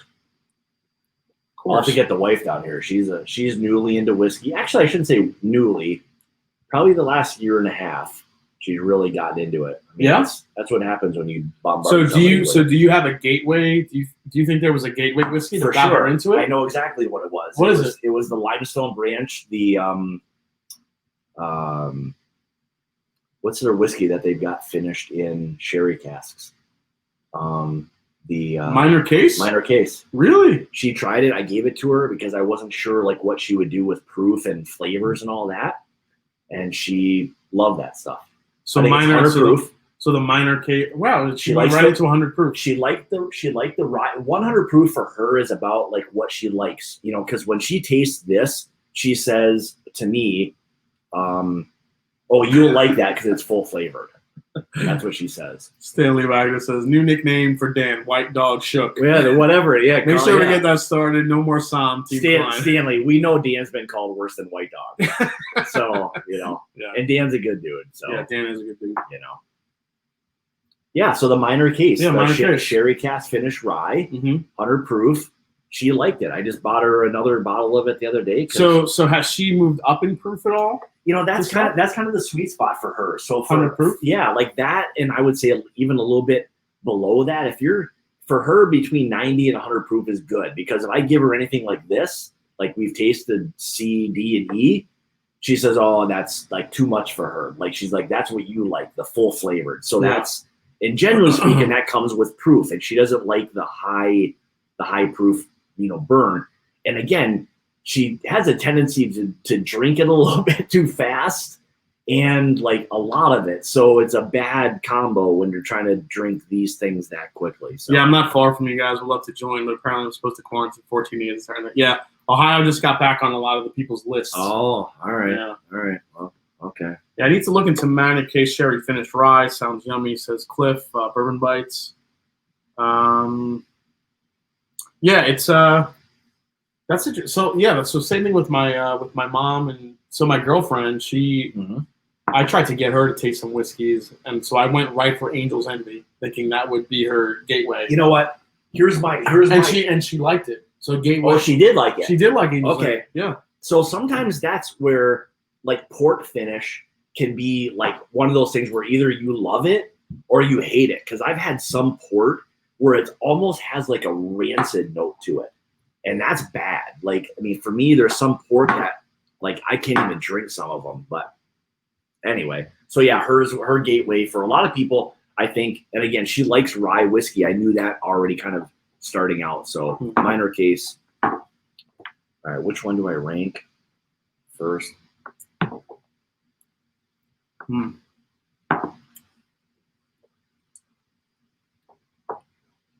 Yeah, it's probably still D. I think I have my lineup here. 2, 3. I gotta go back. Hang on. Kira loves Angel's Envy, so shelf turds. Yeah. Angel's Envy is a really, if anything, it's really great for a gateway. It's sweet. What's the proof on it? 100 proof? No, not the regular 90?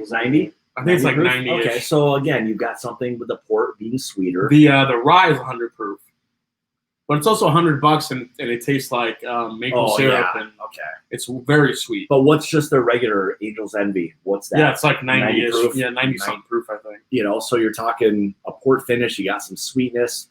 You know. Richie Z says, "Is Wilderness Trail the nice distillery to blow up big? I love their stuff. Dude, absolutely. I love Richie. I absolutely love what Wilderness Trail mark my words. Wilderness Trail, when their stuff gets up to 7, 8, 9 years old, and it catches up to the other big distilleries, that's the stuff that people are going to be chasing, not Buffalo Chase. That's a new distillery, by the way. It's a new distillery. Fantastic stuff. Hashtag Buffalo Chase right here. I'm telling you. I think Wilderness Trail, what they're making is, I think it does need a few more years. But for the stuff that's coming out that's 4 years old, 5 years old, their bourbon is at 6 years old now. That stuff's fantastic. Yeah, they're starting to now put out some. I think they just released like another 6-year cask strength rye bourbon. So I think they just released that. I think that was the first time they've done that. So they're doing some. Angels is like 86 proof. Yeah, that might be. Angels Envy is only 86 proof. I don't know. Let me see. Do I have a bottle of that shit? I have a bottle of that shit somewhere. Man, it seems low, but I feel like I do have one somewhere. Oh, here it is. Yeah. Okay. I could have swore it was like 90. 90 seems like it would be a. Yeah, it's 86.6. Really? 86? Yeah. Okay, so that makes it very approachable. So you got probably very little burn, a lot of sweetness to it. So, all right, I mean, I can see why that's, a popular one. So, Mike Mara says, what would you guys say are your current favorite bourbons? Well, that's a good question. Oh, man. Current favorite bourbons. Boy, I don't know. For me, I mean. So what's your current everyday sipper right now? The Old Forester Signature 100. Old Forester Signature 100. Your everyday. That's the one. If I just go and I just know exactly what I'm going to get, and I know everything about it. That's what I. Mine's Wild Turkey 101. Still. Yeah. So I mean, again, 100 proof, 101. I mean, it's just one of those things where if you're not going to like these, because like for me, like C, D, and E are ones you take your time with. Like these are ones you want to enjoy. I love Wilderness Trail, but 75 for 6 years pricey. I agree, it is. But remember, people argue. Yeah. Remember, it is craft. If you think of Peerless, Peerless comes in at about 80, 100, 120 for their stuff. Yeah. I mean, at the end of the day, these guys are. I mean, it's expensive to make this stuff, and what they're doing. It's not cheap. Sugar Kitty says next TikTok the Buffalo Chase dance. Jason just spinning in place. That's true. Hey, Wildlife and Whiskey's in the house. What's up? I hated their rye, but I see their other offerings, but I ain't pulled the trigger. The bourbon and VIB worth picking up. The Mash and Drum. I wonder what he didn't like about the rye, because the rye that they've released is what, a barrel strength rye. Yeah, which I like. Now I like one that's got more mint than dill. Like that's for me. Like I'm not a Willet fan because it's just like having to pickle. Yeah, I mean it can be like a dickle pickle. A dickle pickle. Yeah. So, but hey, to each their own. So Safric says Peerless is overpriced in my opinion. People will argue that. When you see the process of what it is they're doing, I get it. Like when you're just trying to compare like ryes to other ryes and things, you just have to understand the process and kind of get beyond that whole price point part of it. I know, like you're trying to find something comparable. I get it. So Scott and I got the opportunity to interview Caleb Kilburn over at Peerless. Now, when you go there and you see the process of what they do, the cost of the bottle design, everything that they do to put in their whiskey costs more money. Yeah. So that is kind of what drives up the price. Yeah. Now, for the regular consumer, you guys don't care about that. You just care about, why would I pay $120 for a 2-year, 3-year-old rye? Right. which, you know, makes a lot of sense. But, you know, they're trying to recoup money. They're trying to recoup everything that they put into the distillery as well. So a lot of that stuff factors in. And I think that's some of the part that people miss a little bit. Yeah. Now, whether you want to spend the money or not, that's up to you. But some of that definitely goes into the price point. Now, the one thing I will say is that Peerless told us that their prices would be coming down a little bit in the near future, and that really hasn't happened. No, I haven't seen much yet outside of maybe the bourbon. The bourbon, I think, is a little lower price, but I mean, they've kind of hung their hat on kind of really being rye producers for the most part. I mean, that's what you hear a lot about. This is a good question from Jeffrey Wack. Okay. How about a personal ranking of the young distilleries? New Riff versus Peerless versus Wilderness Trail. Top 3 of these new distilleries. Where would you rank those 3? Oh, for me, I would. It would be easy. Yeah. I would go Wilderness Trail. I would go Peerless, and then I would go New Riff. That's my exact order too. I'm not a huge fan of the New Riff profile. That's me. I've spoken about New Riff before. New Riff, when you get a good single barrel cask, when you get a good single barrel, when you get a good pick, it can be very good. Yeah. But there have been a few New Riffs that I have tried that have been awful. Like bitter, young, green. Yeah. It just doesn't. It tastes like shit. Yeah, nothing's been nothing stands out. There's nothing like overly special about it. It's very kind of everyday, run of the mill for me. You know, I mean, some of the single barrels I've had have been for a 4-year, 5-year-old bourbon. Some of the single barrels I've had from New Riff have been really impressive. But I feel like there's more. Just as much as good as I've had, there's been a good amount of bad that I've had. Yeah. I have bought a couple of single barrels from New Riff just because I was excited to try it. And I'm like, what the hell is this? This is terrible. Yeah. So I think it really depends on the single barrel.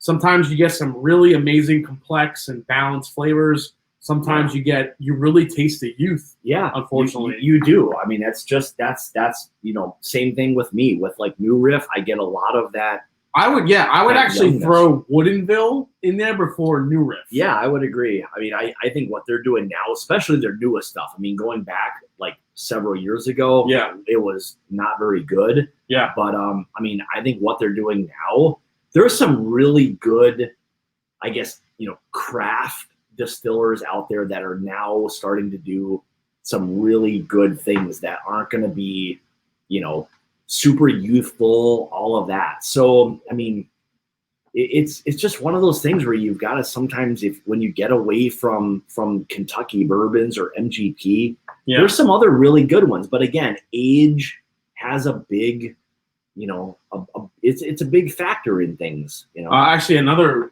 craft whiskey I would want to call out is these guys. Oh yeah, Fry Ranch. Yeah, these guys are putting out unbelievable. My stuff. wife absolutely loves this stuff, and they're from Nevada. They're Nevada. So I mean, they're craft. I mean, these are small producers, and that's a very, very good bourbon. If you tasted that blind, there's not a lot of people that would say, I don't really like it. It tastes youthful. It's really good. This reminded me of Wilderness Trail when I first said, I thought it was older than it was. Yeah, it's really good. They're doing a fantastic job with that. So getting a Doc Swinson through Louisiana Bourbon Collective. That was the company I was talking about before. That was the one. This batch will be 15-year Kentucky bourbon. So Troy, I think Doc Swinson, are they like Portland or like California or something like that? Because they do a lot of crazy finishings on things. But they're sourcing, aren't they? Sourcing from Heaven Hill? Well, I don't know if it's Heaven Hill, maybe MGP, somewhere. I mean, because they have some age stuff. So clearly we know that it's being sourced, but I think they're doing a lot of different finishings on things. So I'd be interested to. Robotics. So, love Fry Ranch. They do it all in house and $37 here. They also have a rye. Yeah. Fry Ranch is doing they're making amazing whiskey. It's one of those that are off the radar. Not many people know about it yet. If you guys ever see that, and look at this bottle. Yeah, it's badass. This is a badass bottle. It's like straight up like like bronze. I mean, it's America. Yeah. This freaking thing will kill a man. Yeah. I mean, it's good. It's really good bourbon in a badass bottle. It's very peerlessy. It is peerless.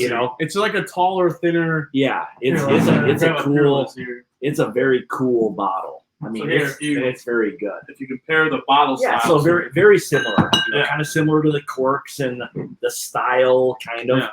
But I mean, this cork. I mean, if you go into a fight and you've got this thing like wadded up, and you're gonna come out probably on top. Yeah, you're gonna come out on top with this thing. You land a big old hook or something with that guy in your hand, you're in good shape. Yeah, the Fry Ranch is no joke. I mean, when I tried this stuff, I could not believe the complexity for a younger. I mean, this stuff's about 4 to 5 years old. I was surprised too when they sent me a bottle. I was like happy to do it. And again, you never know what you're gonna get into, and there's a few of these distilleries along the way that will surprise the hell out of you. You try it and you're like, I don't know how it's going to be. And then boom, you taste it and you're like, like holy shit. They've done a good job. Like you would be really surprised that Moose 76 is that is a Donkey D cork. Yeah, absolutely. It's a really nice bottle. So Terrence Scott. So I've actually heard about this distillery. I think best bourbon I've got is Bull Run finished MGP. Yeah. I think they're just now like releasing something, I think through Sealbox, like a 15-year. Yeah. Yep. So again, Bull Run is all sourced, I believe, MGP. So again, it's one of those things where, there's so much fucking MGP out there. There's so much. And that's one of those things where you have to be smart in terms of what it is you're buying and from who. So when you understand what it is you're buying, you just have to know. That cork will drop your mother. Yeah, it'll fuck up your. It'll fuck up your mother. Yeah, it's a. I mean, oh yeah, that's actually another good call out is Traverse City. They're actually making really great stuff too. Out of Michigan. Yeah, so they went from being sourced MGP stuff to now producing their own distillate, and they're doing a good job. For me, like my favorite one has always been their barrel proof. I think that's just where it kind of shines. But I mean, hey, to each their own. Their rye was good. I think their rye that I had, I believe, was sourced MGP. I think. But it was very like, from what I remember, very like lemony. It was very like citrus forward. But hey, we got Swami in the house, Multi Montreal. What's up, man? What's going on, buddy? All right, let's get into our rankings. You got these ranked yet? I got them ranked. All right, I got these. I just slid them in order. Okay, you're going with your 5th place one. All right, what? I got to get out my list here. All right. Okay. All right. Why don't you go first? You tell me which one do you have as your 5th place one? 5th place? Yeah. Okay. So 5th place is that a 5? That's 5. So 5 I said was wait, is that right? I don't think that's right. Is that your 1st place one? No, I don't think that's right. Hold on. This was what the hell is that? That's 4. Okay. Yeah, 4 I liked. Stand by, everybody. Stand by. Sorry. Oh man, these are really good right here. Dude, I gave you some fucking hitters. Better appreciate that shit. I will. Trust me. You can tell. Like, I mean, there's some good ones in here. Yeah, I'm sticking with that. So, number 5 was my 5. Oh, so 5 was okay. So I said 5 was 100 proof. I think it was about 5 years old, and I was guessing around maybe. I put $75. I don't know why. Okay. I just felt like there was a finish on it or something. All right, so you're number 5. Let me just let's make sure that's what that is. Shit, right. That is a 5. All right. So your number 5 is. Well, tell me the proof first. Okay, the proof on it is 119.8. Okay, what did I say? 100? What did you say? 100. I said 100. Okay. That thing drank a lot easier than 120 proof. Yeah. You want the age now? Yeah, what's the age? 7 years. Okay, I said 5. Okay, in the ballpark. And then price $100. All right, so 75. And now do you want to know what it is? Yeah, what the hell is that? So this is the J. Henry that you liked so much, the 100, the barrel 100 that Nancy Fraley said pull. Are you serious? This was the one that you raved about. I went crazy about that one. Yeah. So his 5th place one, we're going to finish off the last place one tonight because he liked it so much when we were in Kentucky. God. That's crazy. So I mixed that one in there as the last one. So bastard. That's the J. Henry. That's the Nancy Fraley pick. Dude, she was at J. Henry and said, you pull that barrel. And they barreled it. It's barrel 100. 7 years old, 119.8 proof. And I feel like this one I had the higher ranked. I don't know. It was good, but all right. So So go to your 5th place. What was your 5th place? So my 5th place was A. Oh, A. Okay, let me go into that one. All right. I said A was 92 proof. Dude, you're fucking close. Okay. I said it was 6 years old. Okay. And I said it was $45. All right. All right. So you want to know what yours was? Yes. I think it's here somewhere. Here it is. Very old Saint Nick. Oh my God. 12 years old. You know how much that bullshit is? I do know. $250. Yeah. There you go, guys. Very old Saint Nick. What do you have down there? What's the proof on it? You nailed the proof. It's only 90.2 proof. Yeah, it was not. I mean, it wasn't like overly complex. What did you have the price at? $45. $45. I mean, I paid $250 for that. And I want to throw this fucking bottle again. So, like, I guess in fairness, there wasn't a lot of complexity. Yeah. To me, now knowing what it is, I would say it's a drastically overpriced, whiskey, and it's 12 years old. So So here's case in point. That's a 12-year-old whiskey. Yep. That's been watered down. Yep. And age at that point for me is irrelevant. If you're going to give somebody that at barrel proof 12 years old, it's a completely different whiskey. Yeah. So totally. I mean, anyway. So Robotics says note to self. Pass on very old Saint Nick. Yeah, dude. Yeah, I mean, it's not $250. Right, so for the points for that one, so the proof you were closer, so you get the point there. So how do we do that? So on your score sheet here for the last place, whatever it was. All right. Just score 1 for proof. All right. Age, what did you say? I said 6 years. I said 5 on mine. How old was mine? You were 5 years. Yours was 7 years. Okay, so I was close, so I get the point for that. Yeah. And price, what was that one? I said 100. And I'm definitely I get the point for that. Fucking cheater. This is bull. This is fucking rigged already. It's fucking rigged. This is rigged. All right. So I got 2 points. You got 1. This is a D job right here. All right. So I got 1.2 and 2. You're up 1. All right. All right. Next one up. So this is number 2. I had in 4th place. So number 2, you had in 4th place. Yeah. So I had it as 90 proof. Okay. I had it at 8 years old, and I would pay about $60 for it. And I actually wrote down a distillery. I thought it tasted like something from Buffalo Trace. Oh, okay. This is good. Okay, this is good. Okay. So this is really good. So, all right. Okay, what do you want first? Give me the proof. I said 90. It's 106.5. Jesus Christ. Yeah, it's 106.5. It did not taste like, okay. And okay, so here from an age standpoint, there's not an age statement. Okay. It's an approximate between 7 and 10. Okay, so I said 8. So I'm close on age. You're right on there. Okay. And the price point is $200. Oh, Jesus. Okay. What is it? This is the Old Carter Batch 6 bourbon. That's the fucking Dickel bourbon? Yep. Yeesh. So I'm glad I didn't buy that. So that's what you got. That's the yeah. So I wanted to throw that in. I didn't think you had tried it yet. So now that you say Dickel, it does taste like Dickel. So I mean it's and again, coming off of batch 5, they're completely different. You can't even compare. They're not even in the same league. Not even the same league. Like if you're expecting 6 to be similar to 5 from the Old Carter, they're not. That's $200.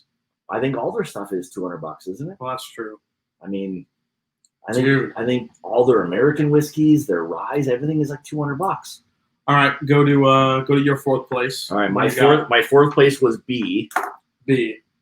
I said okay. So what did you say on proof? I said 100. Okay. I said 7 years old. Okay. And I said $65. Okay. So this was Is it over here? Is this Sam Houston 14-year? Oh, all right. I'd say that you never had that, right? I had not had any of this. So Sam Houston is. So you were really close on proof. You got 98. Okay, so I said 100 proof. It's a 98 proofer. It's 14 years old. How is that 14 years old? It's 14 years old. Which one is that? Which one did I go with? B? Fourth. Yeah, I got that fucker as 14 years old. And you said how much? $65. It's pretty much double that price. It's about $130. How the fuck is that 14 years old? It drinks sweeter than that, doesn't it? It is. I mean, when you compare it to like C, D, and E, that's flat as fuck. I mean, that's not even in this league like whatsoever. But still, I mean, overall, so when I reviewed this, I thought for a 14-year-old bourbon at $130, I think it's actually a decent value. There's not many bourbons on the market for 14 years that are 14 years old that are that high that are sub $200. If you factor in age and in that price range, I would say yes, that probably falls within that range. You know, now would I compare like that? Would I want that versus C, D, and E? No. Yeah, no way. No way. I mean, dude, and knowing, I would take it. And knowing what's in C, D, and E, I agree with you. Yeah, I mean, now knowing, because like I know C, D, and E from a complexity standpoint is what I would want all day long. But when you get into okay, so let's go through the scoring here. So so what did you say the Sam Houston was? So as far as proof, so my fourth, I said 100 proof.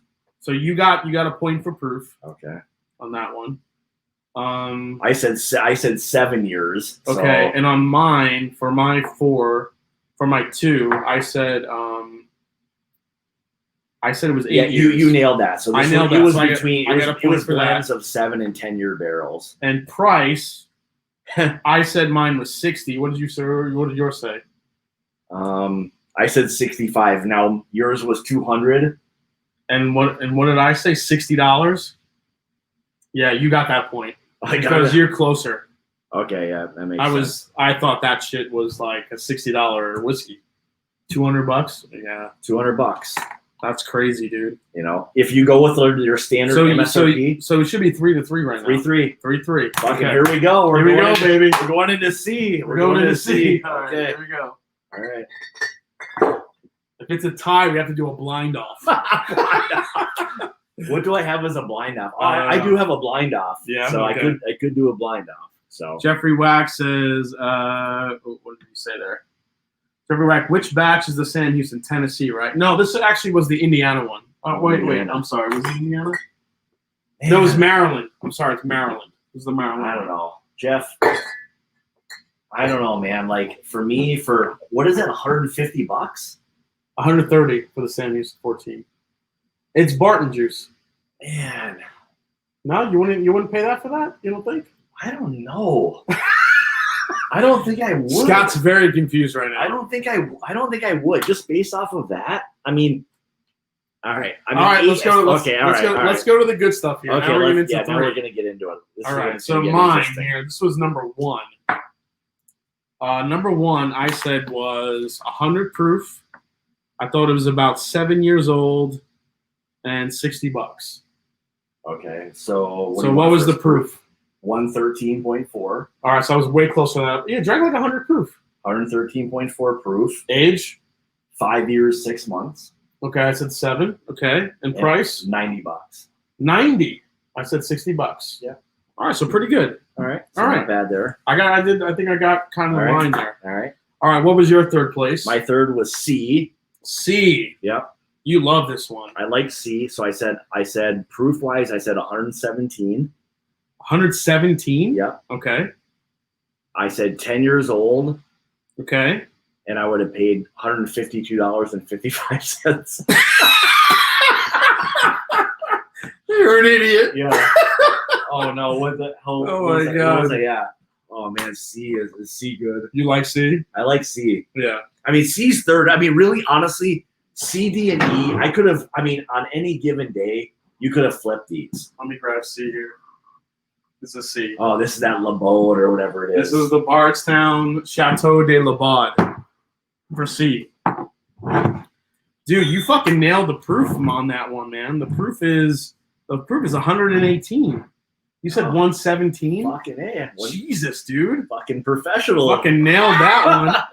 What did I say in the proof for the other one? All right, which one? I was off. I said which you were on the number 1. I said it was 100 proof. Yeah, this was 113.4. Okay, so you were closer. So you get the point for that. One point there. Age, I said 5. Let's see which one. I'm sorry, no, I said 8. What was the age on that one? You're on number 1 for no, you? number 1. I said 7 years old. This was 5 years, 6 months. All right, so that's pretty close. So what did you say on yours? And 3, I said 10 years. I'm technically closer. Okay. So I get the point for that. Okay. All right. All right. And then price. I said $152.55. Yeah. And I said 65. And this was 90. So I am $25 off. Yeah. And then I said, what'd you say? 152? 152. So you're closer on that. So you're up by 1, I think. Here comes the fucking, here comes the journey. Here comes the boom. Chasing the drum. All right, here we go. All right, this is a close one. So what is it? 5-4? 5-4 you. Oh, fuck. Here we go. We're coming down to the final ones. This is the way it should be. All right, here we go. So number 2 here. So my second place was number 3.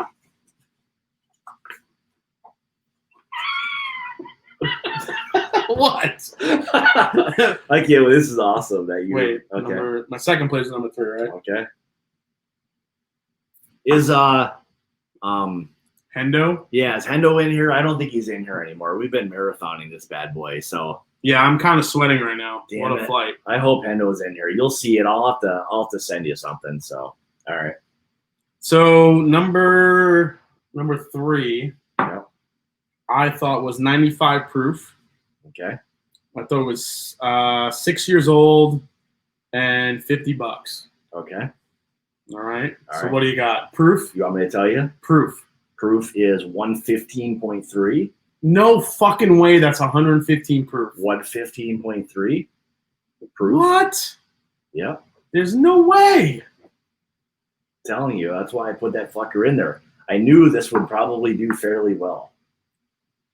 You'll be amazed. That is not 115 proof. That's 115 swear to God. proof. I swear to God. So when you first tried that one, you couldn't believe that was drinking like that? No. You're a dick.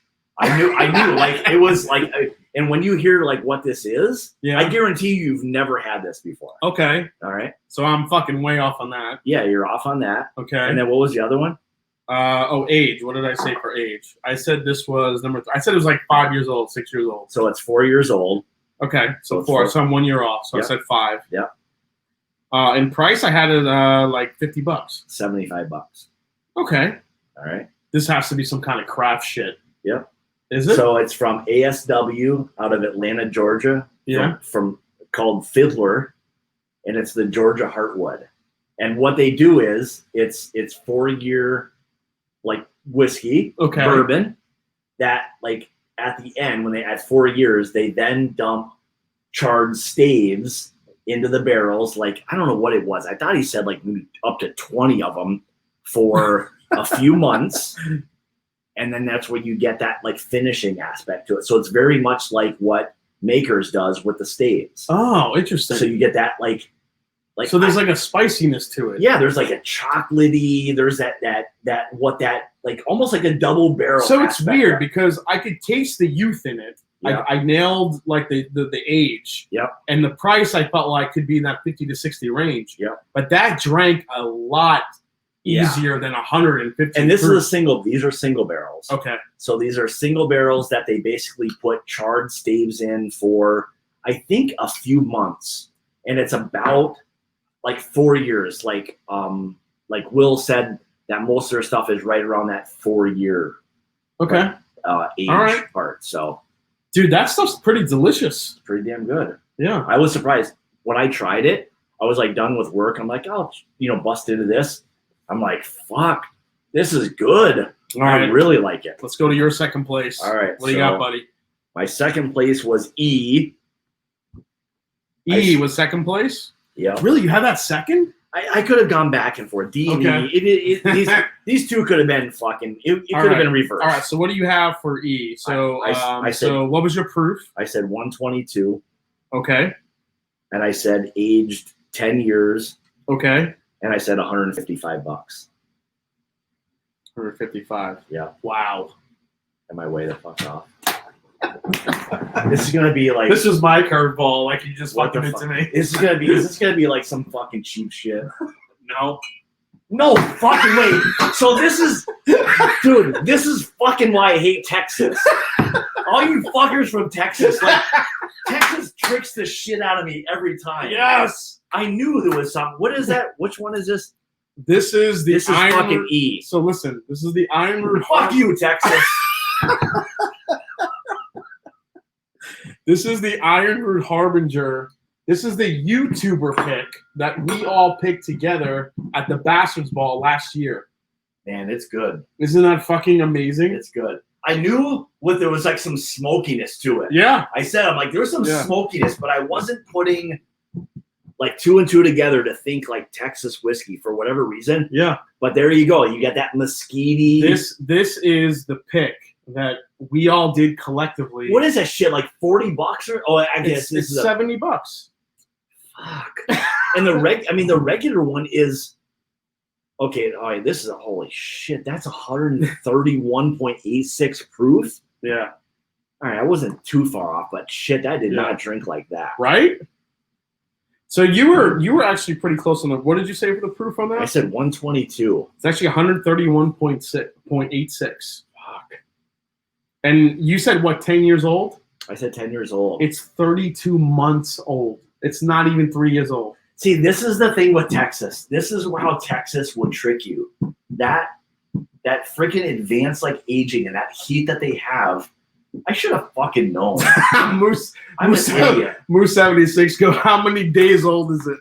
Fuck, that's exactly it. Like, what is it? Like fucking like 1,050 days old? Holy shit, dude. It is, man. That's where Texas will trick your ass into age because they like. So I didn't throw this in to trick you. I threw this in because I wanted you to taste that pick, just because I was curious what your thoughts were, and you placed it second. Man, that's good. Isn't that good? That's really good. I mean, it's rich and complex. It's everything that I like in a bourbon. I mean, again, here's a perfect example of how age does not play a factor in what it is you're drinking. Now, again, it's a Texas whiskey. So Aaron C., you got a 131 pick. Yeah, how? So this was chosen by a bunch of YouTube channels last year at the Bastards Ball. We went to a pretty epic barbecue place, and we all sat, and Iron Root was there. Matt from Whiskey Crusaders set it up, and we all got to try. I think it was like 4 or 5 different samples, and this one came out on top pretty easily.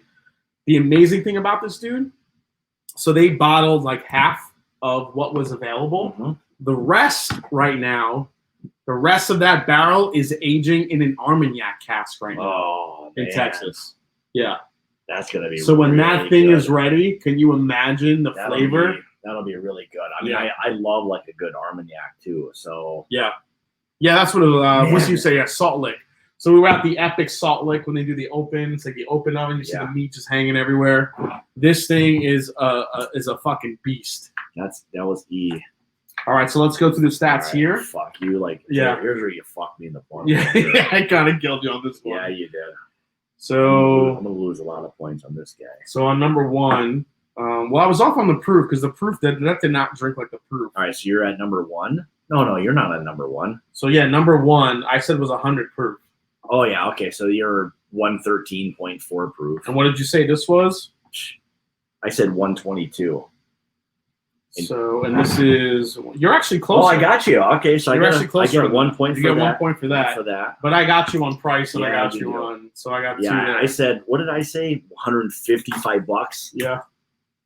All right, so you and the age. You said it's like 12 years, and that's that thing is barely 30 and that's years the thing, old. man. This is where like this goddamn Texas whiskey.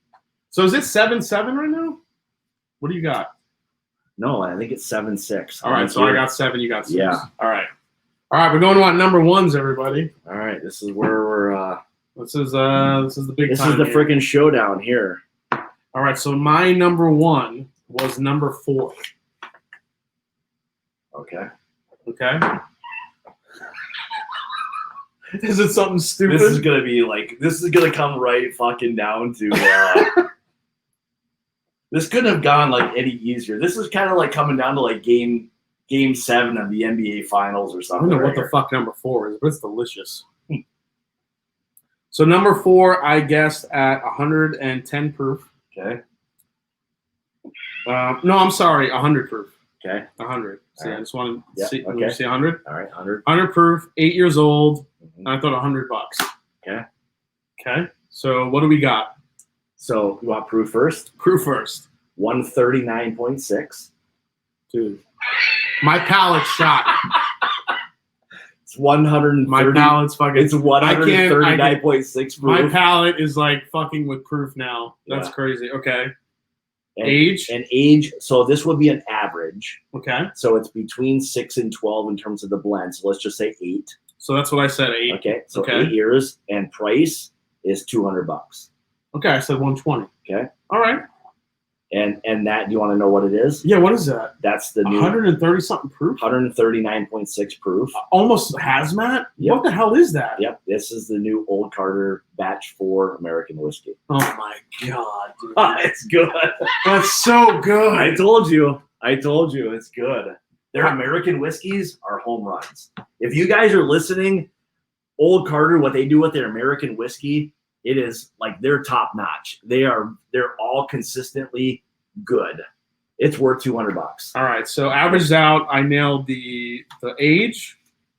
Yeah, but proof, man, these things you're giving me are not drinking that hot. No, 139.6 proof. That does not drink 130. I'm sorry. No. I've tasted some And hazmat you said stuff. what, 100 proof? Dude, have you? No, I said 110. 110. Okay. If you've had the Elijah Craig about the A batch, that was like 136. Yeah. That thing tastes like alcohol. Yeah. This does not taste like alcohol. It's exactly what I thought. When I started getting into like doing the review the other day, I'm like, I had to look back and see like what the proof in this thing was. Like it was almost hazmat. And they said, Jesus, like they were happy it came in below 140 because they didn't want it to be like in that category. Because 140 is like that level of like where it's now like beyond, whatever. That's fucking amazing. Yeah.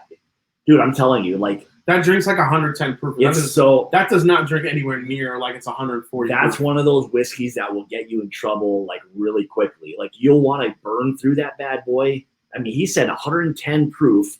So guys, we have 100. Like I have a whiskey here that's almost 140. Believe me, that does not drink. That drinks like about 110. It's got a nice finish, but the palate up front is just so sweet and so like inviting. That's ridiculous. What they do with their American whiskeys, whatever it is, I mean, they do. And again, it's all high corn. It's which batch American whiskey is that? Batch 4. That's the new one. That's the new one. Batch 4 American whiskey. The one that just came out. Jesus, I'm fucking going to get a bottle of that. Yeah, that's unreal. It's fantastic. I mean, basically 140 proof. Wow. That did not drink it because I had to keep looking at it too. Like I was just sipping on it and waiting for it to just blow you away. Shit. And it never did from a proof standpoint. So.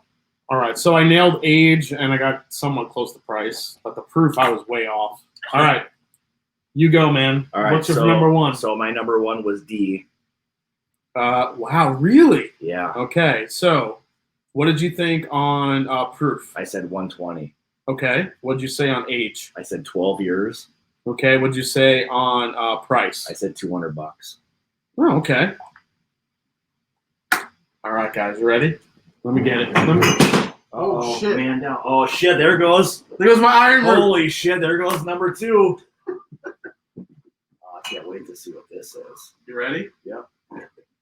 Oh, the new Old Forester. I think I might have even said it was very Old Foresty. No, you called the Didn't I? Sam Fuck Houston that. Old Forester. Oh, is that what it is? Oh, fuck. Yeah.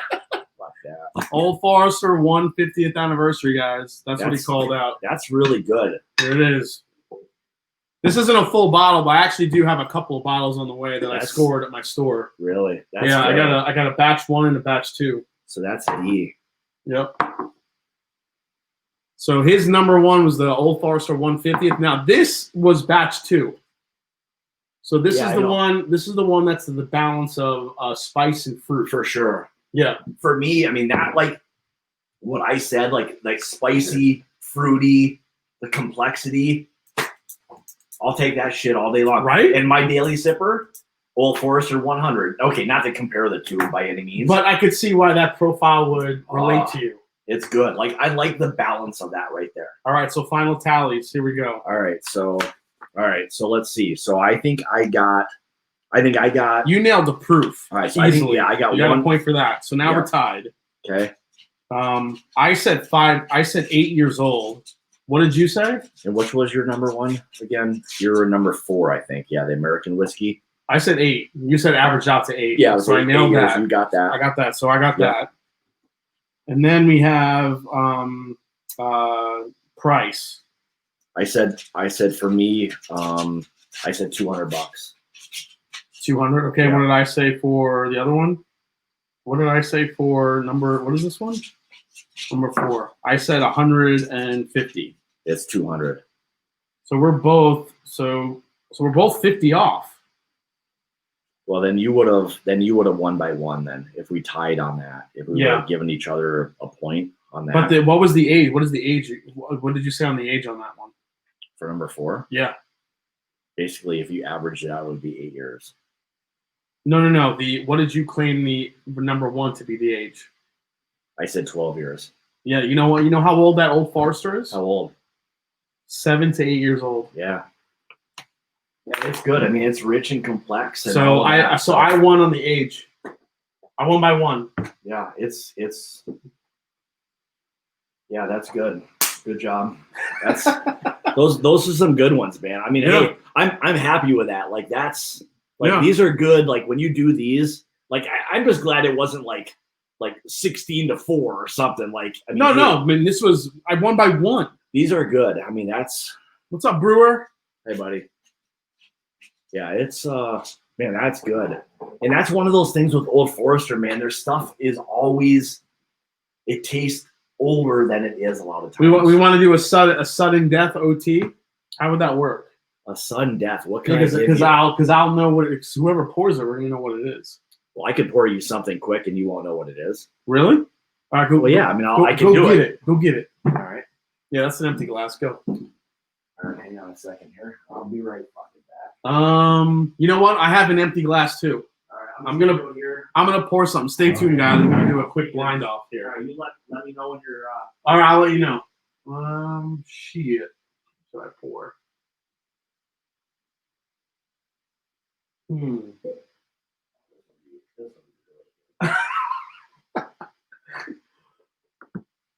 Yeah, no, I don't think I want to do that one. Let's see here. I don't know if this is fair what I'm doing or not right now. You don't know if it's fair? No. Well, I won the big blind, so I'm okay with that.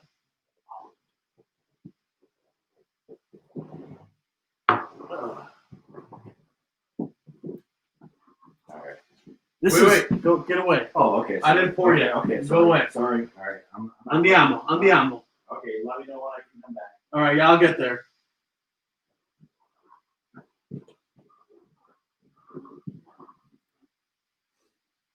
Hey, buddy. Hey, what's Mom doing? Hey, did you see what I just poured? No. Okay. I'm not. You stay. Come here, bud.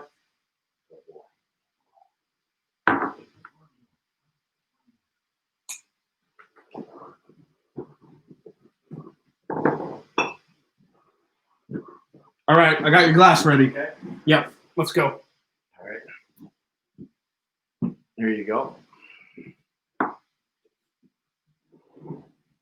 Oh, man. Ooh, ours look very similar, kind of in color a little bit.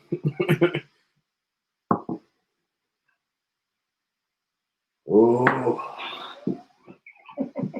Wait, is that yours? I just gave you yours. Okay, and that's yours? Yeah. Okay, there you go. Okay. Ooh. Again, big, bold, spicy. Ooh. How do you like that? That is delicious. You're gonna have to wait for you to see what this is. I brought this along because I wanted you to try it and see. Really? Yeah. Okay. I'm like, you've literally never had this before. I can guarantee you that. Oh man, this is like nice sweet tobaccos and dark fruits. I think it's got some age to it. Yeah. Oh, this is good. This fucker's the winner right here. This is so good. I had all those. That's the winner. You like so it far? far? It's good. It's butterscotchy. Okay. I really like it. It's oily as shit. Again, I'm getting some grain on there. You give me some fucking craft shit. Are you? No craft. Nope. No, maybe not. All right. Cheers for the last pour of the night. Cheers, bud. There you go.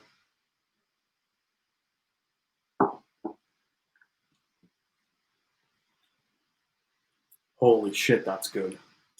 That's good too. It's not super high proof. This isn't super high proof. But man, I love like the dark fruit, chocolatey. This is butterscotch all day. Butterscotchy goodness. Man. This is an old Carter 5, is it?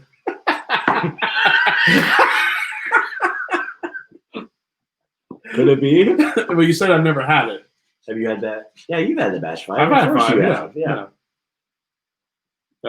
Joseph Brazo says, this has been a lot of fun. Thanks to two of my favorite bourbon dudes. Dude, thanks for hanging out. Brazer, 325 people hanging out tonight watching this. This is going to be our last pour. We'll see where we go.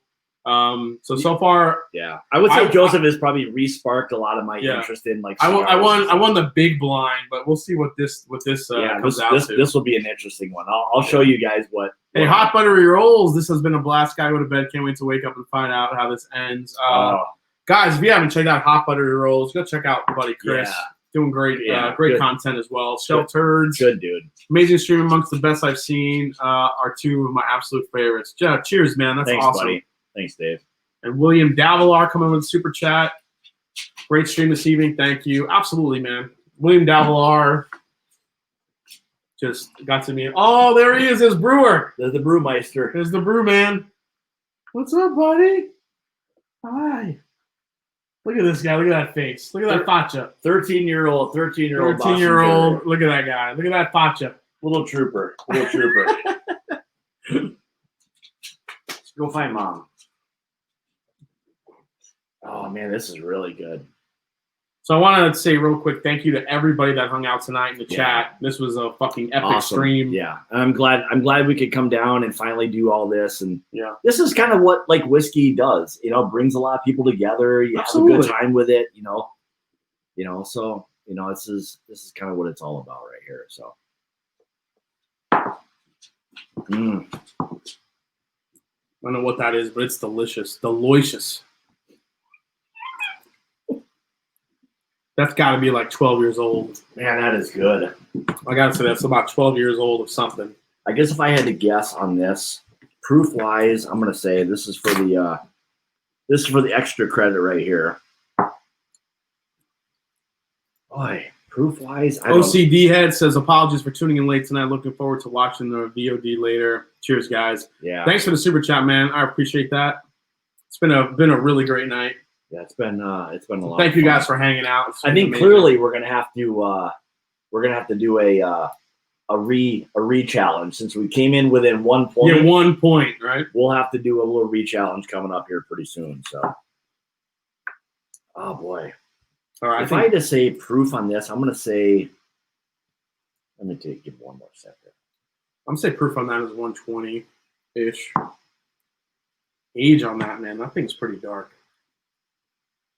Let's say 115. And age, that's got some. Probably just gave me the iron root again. That's good. Probably just gave me the iron. What is this? It's like a 6 months old or something, probably. Ooh. No, I'm gonna say that's. I've been going high on the age. I think here. I need to back her down a little bit. I'm gonna say 8 years. Mm-hmm. And what's the other one? Price.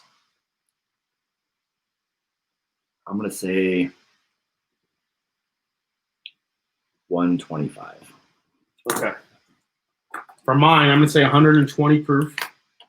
Okay. Should I get the bottle? Yeah, I'll get mine. Yeah, real quick. Hold on.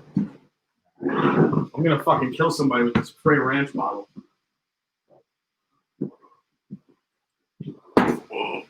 Whoa. All right.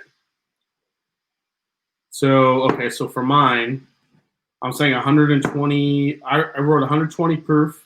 Okay. For age, I wrote 8 years old, and price was 200. Okay. So what do you got there, dude? Is that a Mattingly? This is actually the blend that my dad and I did at Mattingly. So this is basically a bourbon and rye blend. A boo rye? It's a boo rye, and it's a 12-year bourbon and an 8-year rye, all MGP. And I think it was $165. Wow. Yeah. So that's incredible. That was the blend we did. So like when we talk about My Bourbon Journey, dude, that's awesome. Yep. Look at that. So there you go. So that's the blend. So when my dad and I were down at J Mattingly or Bourbon 30, we did the blend. So we picked out an MGP bourbon and MGP rye. And it was a 12-year bourbon and I think a 7 or 8 year rye, one of the two. Thanks, Chris. We love you too, man. Thanks, buddy. So what did I say then? I said 120 proof. Yeah, so you were pretty close. 128. It's 128 proof. What did I say for age? I said 10 years old. What is it? So it's blends of 8 and 12 year. So yeah, you're right on. Right there. And I said $200. How much did you pay for that? 165. Oh, dude. Yep. I'm close. Yep. All right. So yours.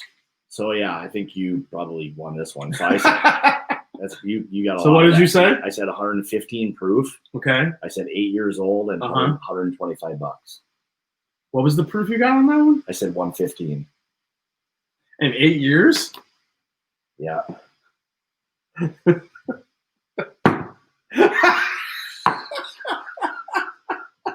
Go fuck your mother. Fucking dick. Fuck your mother. This is a fucking Evan Williams 23. Dude, it's so good. It's so good. I told you this was like so good. This was the winner. Oh my god. I had one like a few months back, and I told him, I said, dude, the 23 Evan Williams does not drink like a 23-year-old bourbon at all. I've had it a few times, and it never drinks like 23 years. Guys, I have 170 likes. If we get past 200 likes right now, you guys do 200 likes right now, I will me and Scott will get together. We'll make a sample pack. Oh yeah. And we'll throw something together for a winner. So that works. I can put some stuff together. I'll send my wherever the hell. Come on, we get 200 likes right now in the chat. Where do I have my bottle at? You got it. Yeah. Sorry, there it is. Dude, that's delicious. Yeah, so my dad and I, we blended this one. So we spent probably, I bet, 6 hours at this place. So Evan Williams 23. You guess as an 8-year-old? What'd you say is the proof? I said 8 years. I've been over aging everything. You were close with proof though. This is 107. You said 115. I said 115. You were close. 125. It's like a $300 bottle. It does not drink like. Yeah, I mean, again, I've been over on price, so this is probably trying to do it. But I would say, I mean, it's a very good. Yeah, it's a very good bourbon, and when I've had it every time, I've always enjoyed it. It's another one of those great. Do we have 205 likes right now? Let me see. I'm gonna refresh it. Boom, 222 likes. Nailed it. Got it. All right. So what we're gonna do is, let's see. I'm gonna ask it 220 in 10 seconds. Seriously, you guys fucking rock. After the day, Lenny Scott. After the day I had, I need a win. 225, 229. I see. Holy shit, you guys are amazing. Jesus. All right. So we have that many likes. So what we're gonna do here is. let's see here. I have no more old Carter left. You have it all. Those are all samples. What the old Carter? I have none of it. The only other thing I have at home is the batch 5. I'm meeting up with old Carter on Friday. Okay. So I'm hoping to get some samples when I meet up with them. Okay. Maybe a bottle or two. Because I want their stuff. That American whiskey, I want it right now. If you can get one of those down there, I would buy the American whiskey all day long. Like their American whiskey is so good. All right, so this is what we're gonna do. Fuck, this is good. Let's see, how can I work this? I'm not giving this shit back to them because everyone that did a super chat didn't. We don't have anyone tracking that, so. We're going to have to do some kind of trivia question to get a sample pack here tonight. Yeah, we'll have to do something at the end. What the hell can we do? See. I mean, it probably should have something to do with, like, how many subscribers My Bourbon Journey has, right?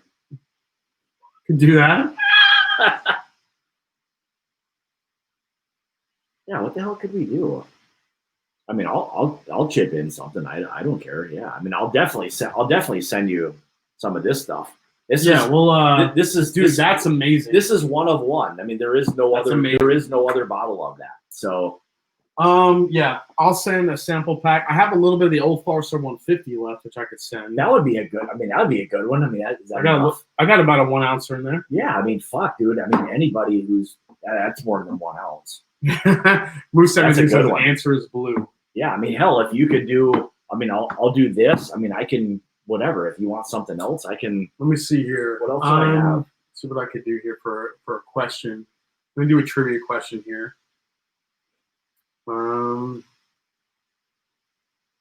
Actually, you know what I'll do? I'm going to play old school Guess the Bottle. Oh, there you go. Old school Guess the Bottle. There you go. All right, that's a good one. All right, so this is what we're going to do, guys. We're going to play a game of Guess the Bottle. I'm going to show you a bottle shape, and whoever gets it first will win the sample pack from us. Jeffrey Wax says, great stream tonight. Absolutely. Yeah, you guys hanging out have been awesome. Let's go here. What are you going to take care of, Brewer? I'm just going to, Okay. All right, so let's so we're going to do a quick round of Guess the Bottle, guys, and I'm going to show you a bottle, and then whoever gets it right will win a sample pack from both me and Scott tonight. So let me grab this here. I already have some stuff built in here, so here we go. All right. Let me grab number 1 here.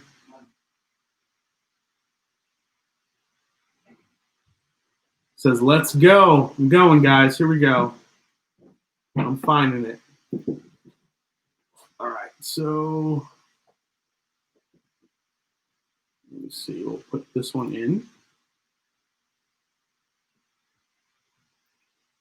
And then we're going to upload this one too. And then we'll guess. Here we go.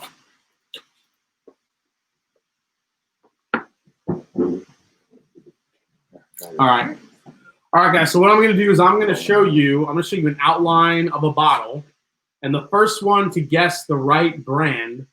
It just has to be the distillery or the brand.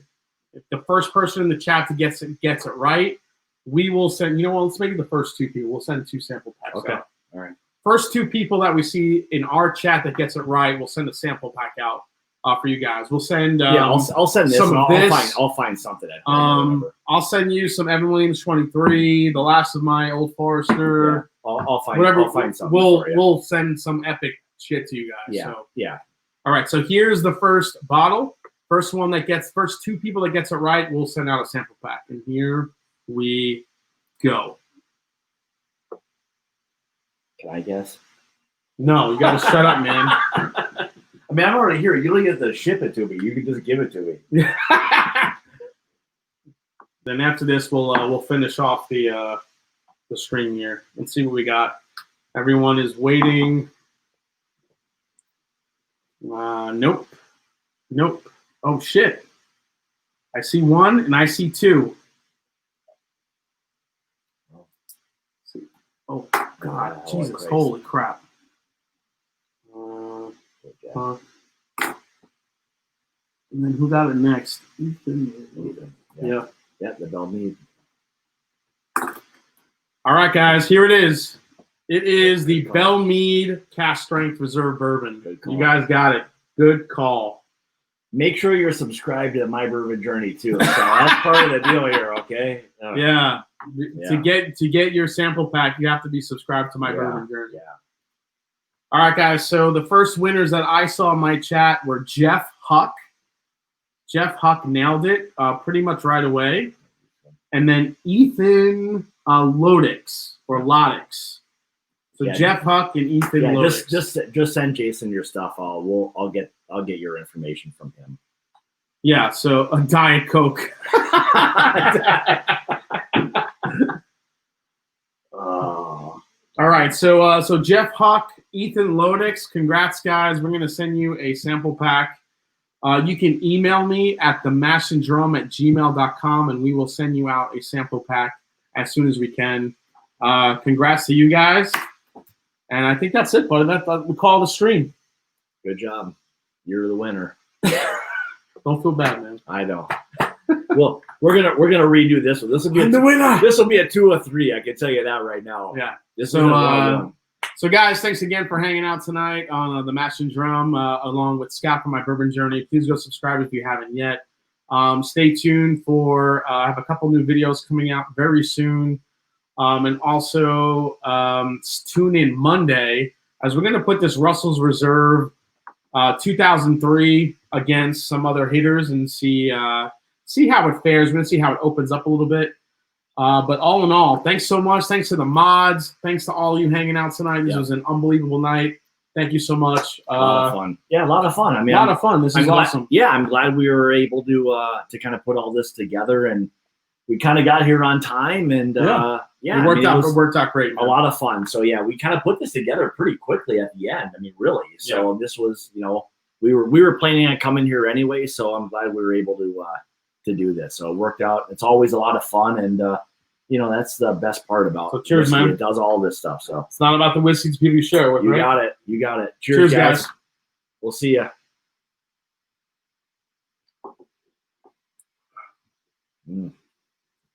So damn good.